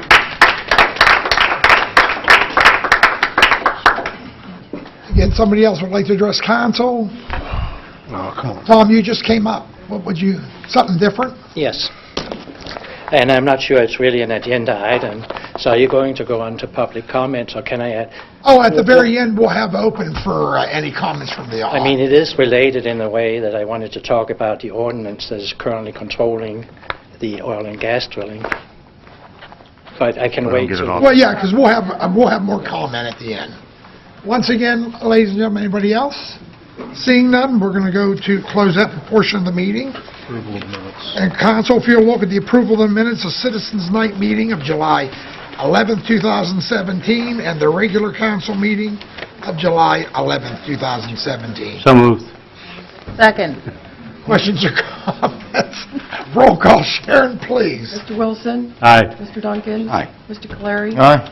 Mr. Harvey? Aye. Dr. Griesach? Aye. Mrs. Gato? Aye. And reports of our tax collections. No questions, sir. Any questions or comments? Motion on the floor. Motion. Is there a Second.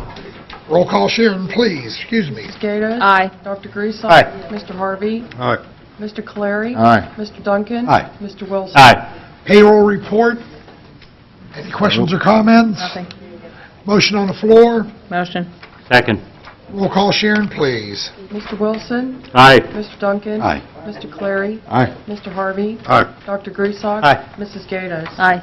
And our list of bills and budget transfers. Thomas, your turn. No, sir. Steve. I have nothing, Mayor. Nope. And, okay, Ron, Nick, and Linda. Nothing, sir. Motion on the floor. Motion. Second. Roll call, Sharon, please. Mrs. Gatos? Aye. Dr. Griesach? Aye. Mr. Harvey? Aye. Mr. Caleri? Mr. Duncan? Aye. Mr. Wilson? Aye. And we're going to go to our vacancies, our boards, commissions, and authorities. We'll do it in order. Tom, any nominations or appointments? Yes, sir. I have two nominations, or two appointments tonight, sir. Michelle Duncan for the Water Authority. Is there a second? I can't hear him, Your Honor. Sir, Mayor. Okay. Tom. Sorry, Tom. I'm sorry. Appoint Michelle Duncan to the Water Authority for the vacancy of Motion to approve. Stillman. Motion and a second. All in favor? Mayor, I'll abstain from that vote. Okay. All in favor? Aye. Opposed? Ayes have it. Next, Tom. I have one more, Scott Gallagher to the Parks and Rec Board. Is there a motion? So moved. Second. Motion?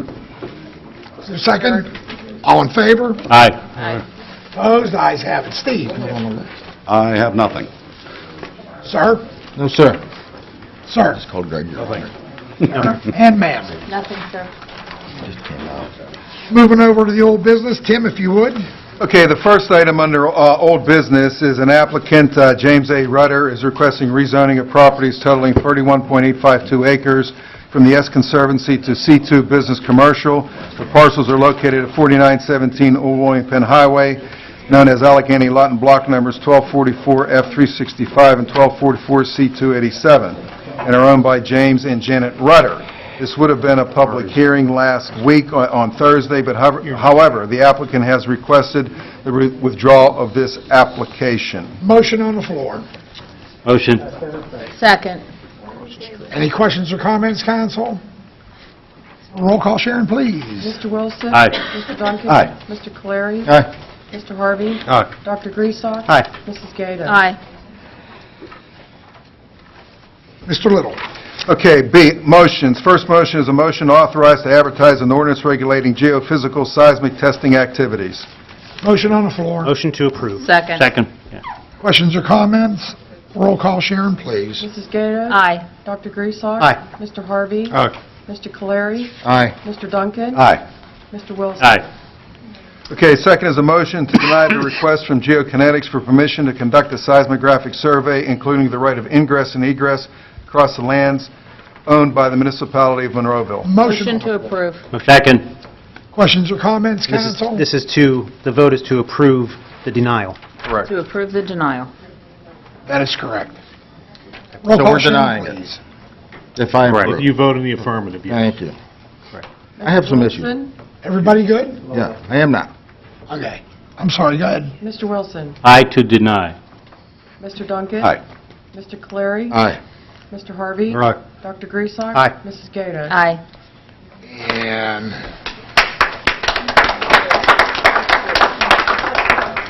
We have no ordinances at this time, so we're going to go to reports of our municipal staff. Robert, any words of wisdom? I've done a lot of talking tonight already. Tim, we're going to hold you. Paul, any words of wisdom? No, sir. Josie? Nothing. All right, Tim, you are up. Yeah, I have 3 items listed on the agenda and one that is not listed on the agenda. As I mentioned for the last couple of months, the Monroeville Jazz Festival, as we had a proclamation here this evening, will be held on August the 19th at the Community Park Amphitheater. Item number 2 is Rivertown Rhythm and Brews will be conducted on August the 26th at the same spot at Community Park Amphitheater. And also the Monroeville Foundation Golf Outing will be September 11th at Meadowwink Golf Course in Murraysville. If anybody has any interest or further questions on those items, you can email me or call me. I'm on the website. The last thing that is not on the agenda that I'm happy to mention, the mayor has feverishly been contacting Mr. Fitzgerald, our county executive, about getting Monroeville Boulevard paved. And I'm happy to report that this year it is going to be patched, but next year all of Monroeville Boulevard will be paved along with the fixing of the median. Obviously, the median is in the middle of the highway. I'd like to thank Mr. Fitzgerald for that, and also Dr. Martoni, our county representative, and also the mayor, those three people for getting that done, because I know the mayor and I have talked about this all summer long, and finally cajoling Mr. Fitzgerald, and he finally reported to the mayor that it will be done next year. Okay? Good news. And that concludes my report. Okay, and we'll move over to public comment on any municipal items. We'll leave the floor open. My name is Tom Henningsen, and I'm going to be very brief. Resident Monroeville.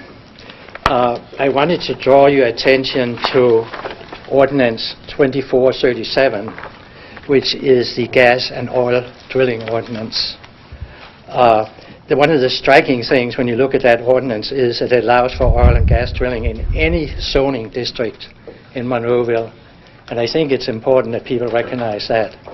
There is a real urgency in getting that ordinance updated.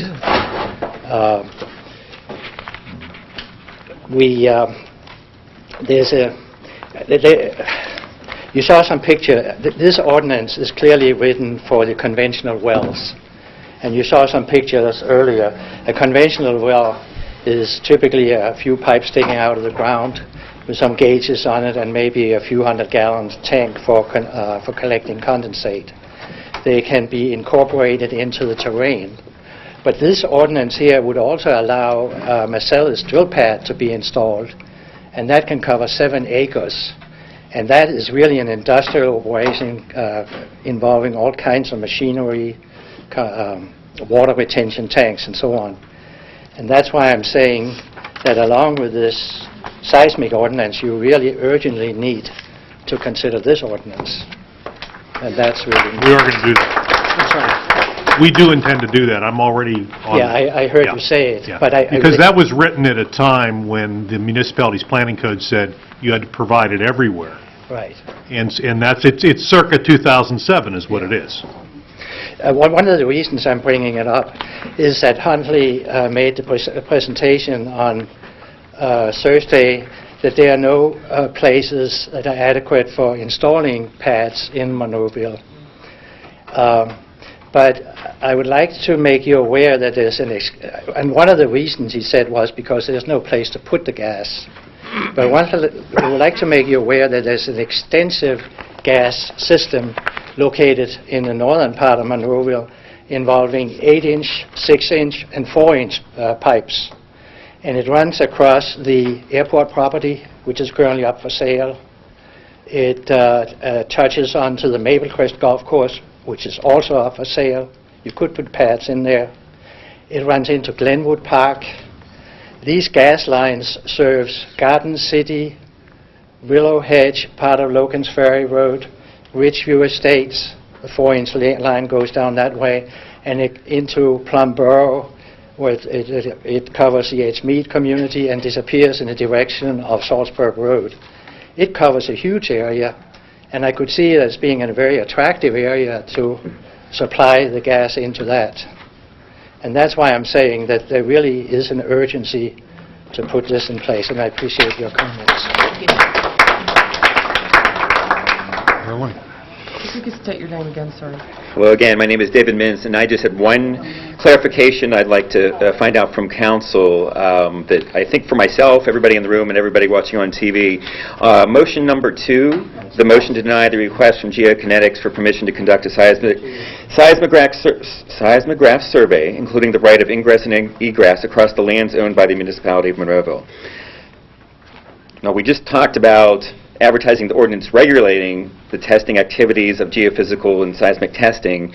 Is motion number 2 just applicable to one company called GeoKinetics? I mean, what is number 2 about? They're the ones that made the application, Dave, and that mostly is the park land and also the land I was we going to say, own. that's municipal land. Okay, so number 2 means that the company that made the application was just, this motion was just approved by council that they're not going to be able to do their seismograph survey on basically municipal land, park land, anything else owned by Monroeville, but it's not applicable to private owners' land. Right. Okay. They actually handed in a permit, Right. application, Made it- so we are denying that application. You're denying that, so that's already been denied. So we can do that, and we did do that. So, Yes. so everything else that we've been talking about, that's been covered. All the parks in Monroeville, anything designated as municipal Monroe. So everything else we'll still be talking about, I'm sure, for the next month. Is just about private land in Monroeville. Well, it's really about streets, is what it's about. It's about municipal streets, because that's their method of access to the individual property owners, my street and your street.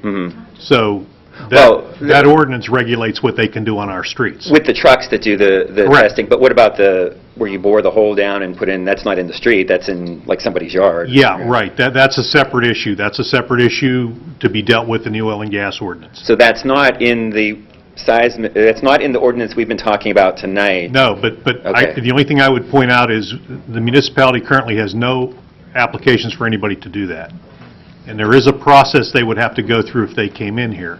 It would be up to council to decide whether or not they would permit it or not. Okay, so when the company described last week and last month that there were 2 ways to do the seismic testing, they described both ways. They've only applied to do it with the trucks, but not with the boring of the hole and putting the explosives down. Is that what you just said? I'm just trying to... I think that one gentleman that was here, and don't quote me on this, Sure, but sure. I think what he said is that because we have so many small parcels, essentially our residential areas are very small. Right. They don't use those explosive charges in those areas. Now, that's not to say that there aren't a couple. I don't know that I heard him say that they would not use them at all. What I heard him say is that there probably wasn't much of an opportunity to use them because the areas are so small. Okay. Now, of course, I only know because he told me, Mr. Wright told me, he has like 50 or 60 acres next to him. Would they possibly try to do it there? I don't know the answer to that question. Okay. But the ordinance does speak to that. Oh, it does speak to that. The ordinance does speak to their ability to use those types of, any type of seismic analysis. Okay. Yeah. Okay, I thought you said it only applied to on the roads. Oh, no. The permission, the ordinance does a lot of things. It regulates how they can do the seismic testing, where they can do it, how far away they have to be, what notice they have to give, et cetera, et cetera. So those things are all covered in the ordinance. Okay. To the extent I said otherwise, I Okay. walk in on my own comment here. Okay. But you'll see that when you read the Okay. ordinance. Thank you very much. Yeah. Thank you. Hello again.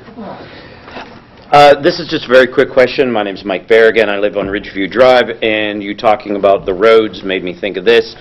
Our road was oil and chipped a number of months ago, and it was they were supposed to come through and put some sort of some sort of latex or some sort of a sealant over it. The weather kind of turned bad. They didn't come out and do it. Nothing has been done. I mean, we had signs that came up, don't park on the street on Thursday, we're going to do whatever treatment. Never happened, still hasn't happened. Our road is just oil and chip at this point. Paul, if you would. I'll have to follow up. I don't have the answer for you. Thank you. What? He always has the answer. Fast and sweet.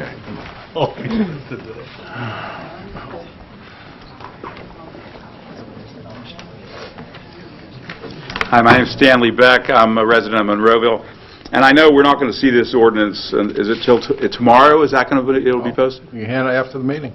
Right after the meeting, okay. And so this will become obvious, but maybe while we have everyone here, we're like face to face, we can ask you this one question. I just heard Mr. Ratcher say that this ordinance is not going to cover explosive charges. And No, it is. It is, okay, because it says Absolutely. energy source operations is any kind of seismic testing. Yeah, right. No, and that includes explosive charges, and the ordinance is going to say that you have to be 300 and some feet from a house. Well, no matter what it is. Pre and post testing, all that stuff, yeah. Right, okay. I think it'll be difficult for any of that kind of activity to be conducted in any of our neighborhoods, Right. given the way our neighborhoods are laid out. Okay. All right. Thank you for showing us what the differences are, so we'll be able to discuss it. Is it possible to schedule a meeting now for a date sometime during the 30-day period for September citizens? 7th. September 7th. is the Thursday before the That council would be meeting? the citizens, I think. we Nothing can discuss earlier this. than that? That's when we can discuss this, Okay. as of right now. Okay. Thank you. Mm-hmm.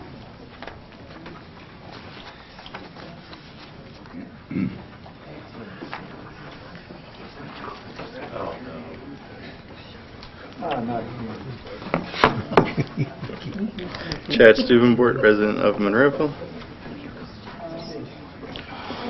All right.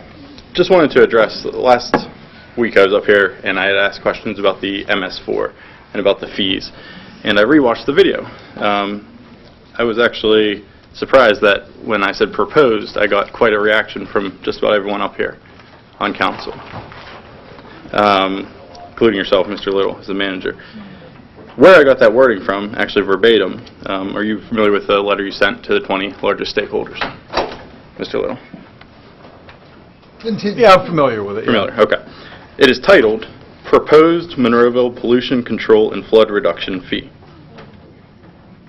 So I was lambasted last week for saying proposed and saying that nothing was being proposed. And Yeah, the only thing I wanted to do was make it clear to the public, okay, that yes, approximately a year ago, council had discussed this among themselves, and we did send that out as you are stating. The only thing I wanted to do is to make the public aware that council has not discussed this, it's kind of on a back burner issue. That's all I wanted to do, to make it clear to the public. Okay, well, Because when you were very use the word, dismissive when you can I finish? approached me. When you use the word proposed, the average person out in the audience and on TV, they are of the belief, at least I would be, you know, if I didn't know what was going on, I would be, well, council is proposing that fee ordinance. Now, I'm not saying they are going to or they're not going to. That was my only clarification to your statement. Very good. And again, I will say, the title of the memo is Proposed Monroeville Pollution Control and Flood Reduction Fee. Sure. So you were angry that I said proposed when it's supposedly not proposed. I wasn't But angry. the 20 largest stakeholders in Monroeville got a letter that said this is the proposed fee. Well, what's your point, Chad? Well, furthermore, it goes on to say that we have determined that this is the most equitable, this is the most fair, and this is the plan we're going to go with. Goes on to say all property owners will share, not may share, not if past share. So this letter, right, you wouldn't send out a letter to the 20 largest stakeholders, many business owners in Monroeville, if it's just something that, we might talk about this later. Right, there obviously was some determination here. What's your question, Jason? So my question is, where are we with this? Because this obviously went out to 20 of the largest stakeholders. You're not going to do that unless there's We're a plan to meeting move all forward. our mandates, federal mandates. That's where we're at right That's now. not my question. My question is, where are we at with a fee? So we haven't- put we together a haven't discussed it PowerPoint, in we months. sent out. It's on hold. Because this is on this hold. is poor business. If we're going to send It's on out. hold, okay? You want the answer? It's on hold. We haven't discussed it There's in so months. many other mandates that we're dealing with, Chad, that we're looking at, and this is only one of them. So that issue you're bringing up is definitely 100% on hold, end of story. And this Next. here's an example, seismic testing came in. We've spent months on this to prepare ourselves for the public. So, you know, something like that got put... Exactly, and if someone gets would have, pushed. and if someone would have known about a meeting, let's say they obtained a letter back in January when you guys had met, and they brought up seismic testing back in January, what would they have been? been met with, right? Dismissed. Oh, we're talking about that. It's on the back burner. There's no ordinance up Come front of on, us. Chad. And that's what we're There's facing. conjecture we don't need. Get to your point. My point is, where are we at with this fee? Because I just told you it's on Because if it's hold. on hold, I think it's a poor business decision to send this to your 20 largest businesses in Monroeville to say, hey, we're going to assess a very large fee. Right? That's not exciting, and that's not enticing to bring other businesses into Monroeville. That's your opinion. So, Chad, there's no- if the issue comes up, just like we've done with the seismic testing ordinance this evening that's been talked about for the last 2 months, the public will have their input, just as you will, and have their comment. Which is what I thought the letter Which was is the intended for. legislative process, so it's just on hold. I don't think this council can get it any more simple than that. Okay, well then I have a question. So the draft is online proposing that $7.5 million. I understand that's a number Do you from... remember what Mr. Hugus said to you? Very much so. He explained it to you. What part of that I've didn't never you get? interrupted you once this evening, Mr. Mayor. I'd appreciate if you'd offer me the same respect. Yeah, I know, but you're running, see, you're doing this to run for office to make your issues like we're not doing our job, or we don't want to do our job. That's offensive to me. If it's offensive for a citizen to come up and ask you a question about funding of a $2.5 million project. Totally different. Okay, so I will go back to it. Proposed is $7.5 million. I understand where that math came from. I understand that might be a inflated number.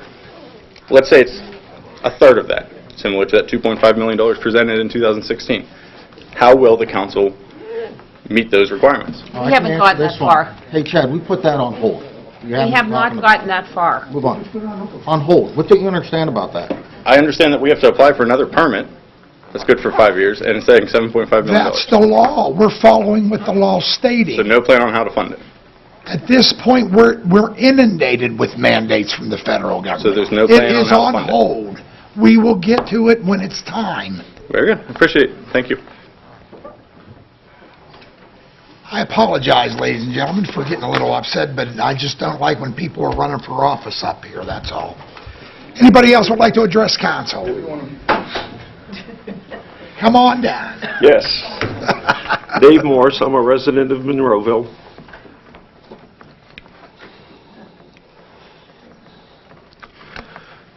Let me begin by saying I'm not running for anything. And therefore, I don't Good have shot. to run from anything. Good shot, David. I'm wondering, in the light of the controversy over the fracking, would it be prudent for us to remove the link to Huntley and Huntley from our website? There's plenty of information out there on the internet. There's plenty of objective information. Yeah, I can't make a motion, but I would request that. Thank you very much. Thank you.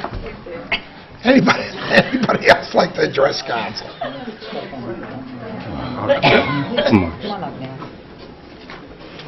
Greg, if you say those words again, I'm going to go over and beat you. I cannot. Yes, please state your name for the record. Nancy Lapsovich, Tilbrook Road, Monroeville. It's not about any of this. Let's change the subject. Across from my driveway is an empty lot. I can't find out who owns it. It's between Cambridge Square and the townhouses. It needs cut. I'm seeing rodents coming out of there. There's roadkill everywhere. Landscapers lose. I can answer your question. If you would contact him. Okay. Give him that address and we'll take care of it. Okay. Thank you so much. That was easy. Never mind that. Okay. Anybody else like to address council? Seeing none, we'll close that portion of the meeting. We'll go to reports of the officials, and Thomas, you're up. First of all, I'd like to thank everybody for their thoughts and prayers, and for my wife, she's doing much better. You're here. And those prayers are really working, Dave and Penny. And thank you for the beautiful prayer quilt that you gave her. Very, very nice. I appreciate all your thoughts and prayers. Thank you. Steve. I'm glad to hear your wife's doing better. And I just want to thank everybody for coming out tonight and giving us their input. That's all I have. Oh. So on Saturday the 19th, I will be at the park, rocking it out with you guys. 3 p.m. we can be there. First act is at 4:30. Just throw you another plug because I'll be there. And one more, just quick for the Don't forget, Monday, August 21st, we're having the solar viewing party at the public library from 1 p.m. to 3 p.m. And cross your fingers it's not cloudy. They'll be doing some education, have snacks and drinks. This is open to all ages, no registration. It's free. And the first 100 people will get their very own set of solar shades. You know, and if these dates were switched around, they could have wore them to the Jazz Festival on the 19th. But we'll be thinking about you, so go out to the library. It'll be fun. With that, I'm done. On, if you would, please. Is Chief Cole here? No, he's out in the hallway. He's out in the hallway. That releases him. On Friday morning, the 28th, I don't know how many of you came across this or were affected by it, a tractor trailer decided to use Bruner/Ruth Drive to go to Center Road. This was in the middle of the night, and he attempted to make a right turn onto Center Road. His trailer caught the power lines and the telephone pole, breaking the power lines and several poles. There it is. Good truck. Yeah, it is. So, needless to say, the power went out in the area, and they had to safely get the driver out of the truck. Dumbass.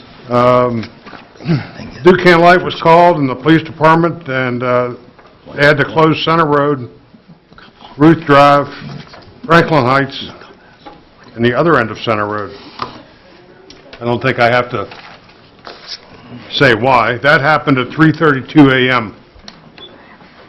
Then a short time later, at 8:50 a.m. in the morning, another truck going down Logan's Ferry Road caught the phone lines and utility lines, pulled them down across the Edgemead Plan, and they had to close Center Road down by Logan's Ferry and close Logan's Ferry Road. So imagine this. Everything from Logan's Ferry Road on Center Road was closed, and it was morning rush hour. Nobody knew where to go, and it was very difficult because the police still had to answer their normal calls. The road department was trying to direct, traffic how to get around. In some ways, there was no way to do it. I don't believe Logan's Ferry Road was quite all the trucker's fault. The utility lines that he caught were hanging very low. As a matter of fact, they still are hanging very low. And truck traffic is going to use the road. As far as the tractor-trailer going through Bruner and Ruth that I've received complaints on before, his statement to the police was that he was getting off either the Parkway or the Turnpike. His GPS warned him of all that construction on 48. So he went down 22 and made the left, for lack of better terms, at the John Eagle Light at Old William Penn. His GPS then took him up Beatty Road, and I don't have to tell you the rest. Now, I took two different GPSs down there, my personal one and the fire department one, and neither one of them told me to turn right on Bruner. Now, I'm not saying the man was lying, but his software needs updated. Either way, I was thinking, because of the emails I got, I wanted the residents to watch for, especially in that area. I was going to have possibly a public meeting on what they would like us to do to try to limit the truck traffic there. We can't stop it, I don't believe, but maybe there's more we can do to try to limit it. And as you can see by this gentleman, it was kind of a fluke, but not to say that it won't happen again. And quite a sizable truck to go down a residential street and then trying to make that turn onto Center Road. There was no way he was going to make it. I just wanted to report on that and tell anybody that ran into that mess what occurred and what happened. On top of that, all the heavy rains flooded out the bottom of Logan's Ferry Road down by Edgemead again. And I wanted to thank Mike Adams and the road department because after getting a couple calls from some residents, they went down there and cleaned all that mud up in the water and took care of business and made it passable again. So the residents called and thanked me when they really should have been thanking them. Last but not least, we had a Public Safety Committee meeting, and it was recommended that 2 new radio consoles be purchased for our communications center as soon as possible, because the ones that are down there, they don't even make the parts for them anymore. So Motorola piecemeals them if they happen to go bad. This would be in line with the new radio system upgrades that we planned on doing. However, the 2 units that needed replaced needed done as soon as possible. The cost is about $90,000 to $100,000 for both of them. That money is in accounts that we put aside. For council's benefit, that's the bond refunding money that we got on our bond refunding, $200 and some thousand, and we put into the Public Safety Communications Fund. That's where that money will come from. So the money's there already. And that's it. I just wanted to keep you up on that. Yes, Mayor. Westmoreland Heritage Trail, Phase 3, which travels at the bottom of Saunders Station Road, which goes from Trafford to Murraysville. Joe, do you have the images?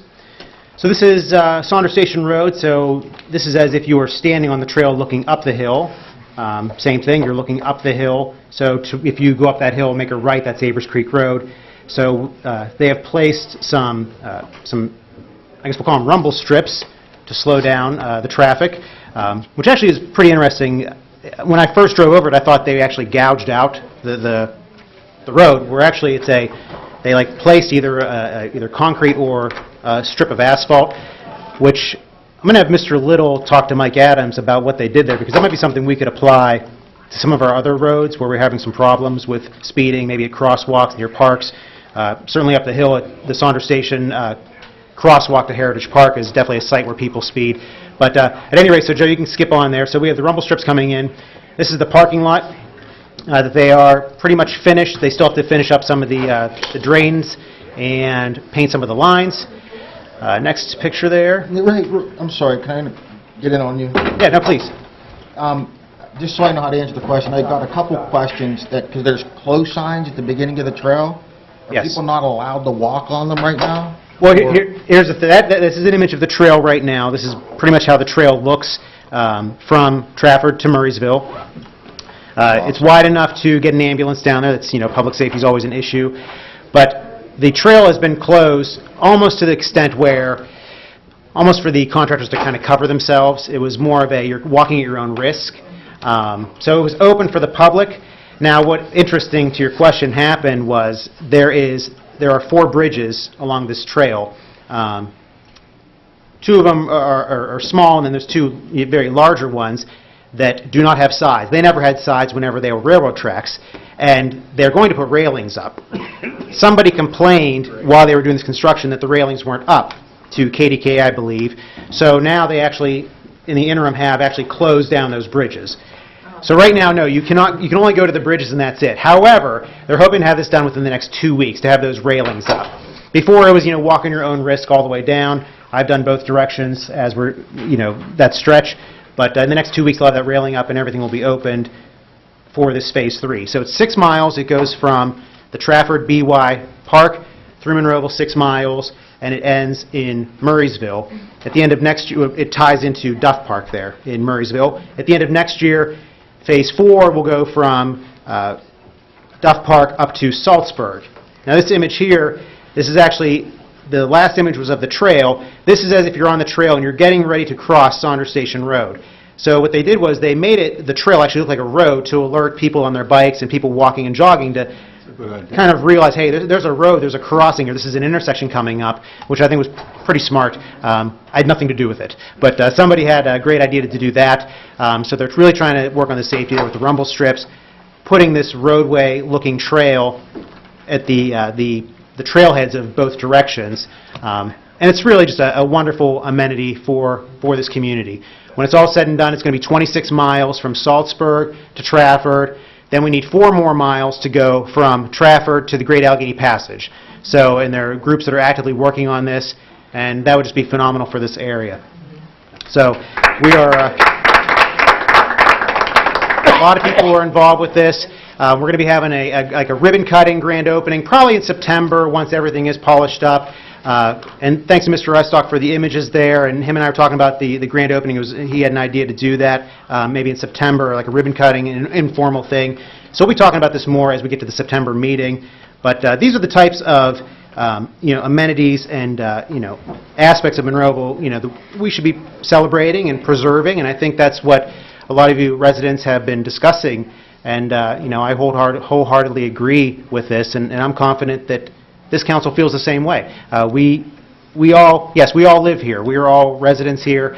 But there is a process with a lot of things we have to do. Unfortunately, there have been, politics is such a dirty word, and people think when politics are involved that there's dirty stuff going on, when in fact we're just trying to do the right thing here. So I'm confident once everyone sees the seismic testing ordinance, they'll realize that we're trying to do the right thing here for this community.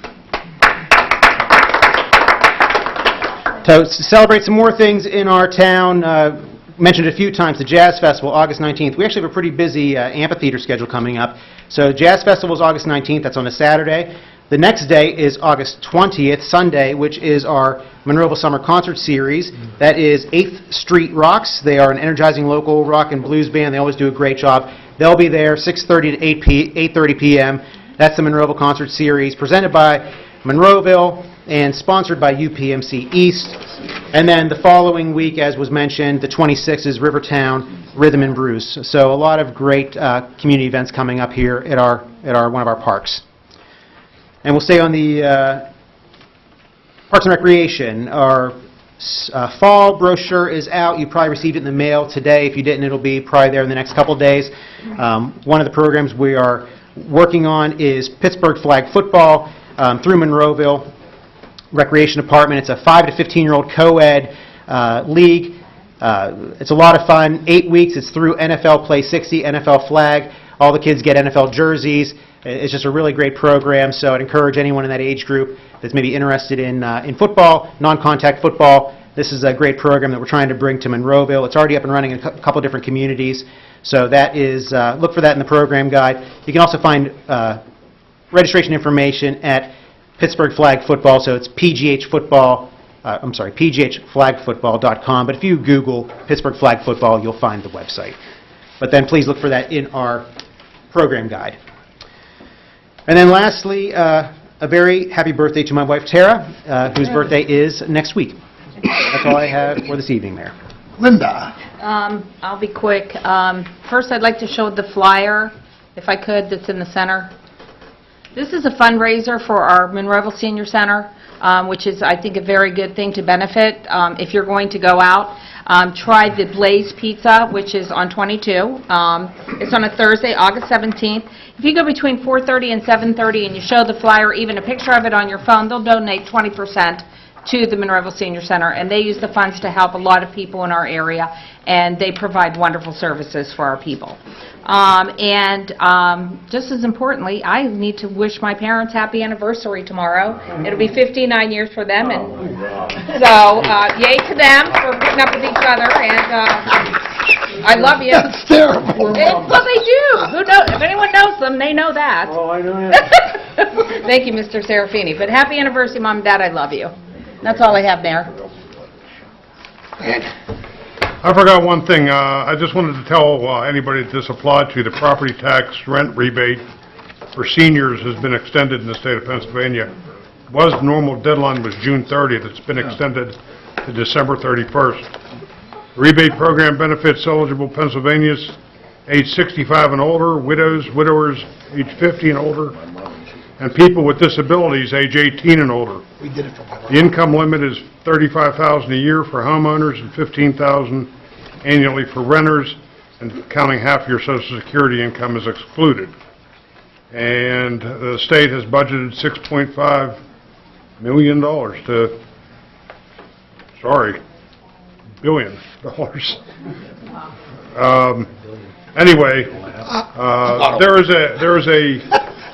a website that you go on, www.revenue.pa.gov, and you look for Form PA 1000, and you can get your rebate if you are eligible.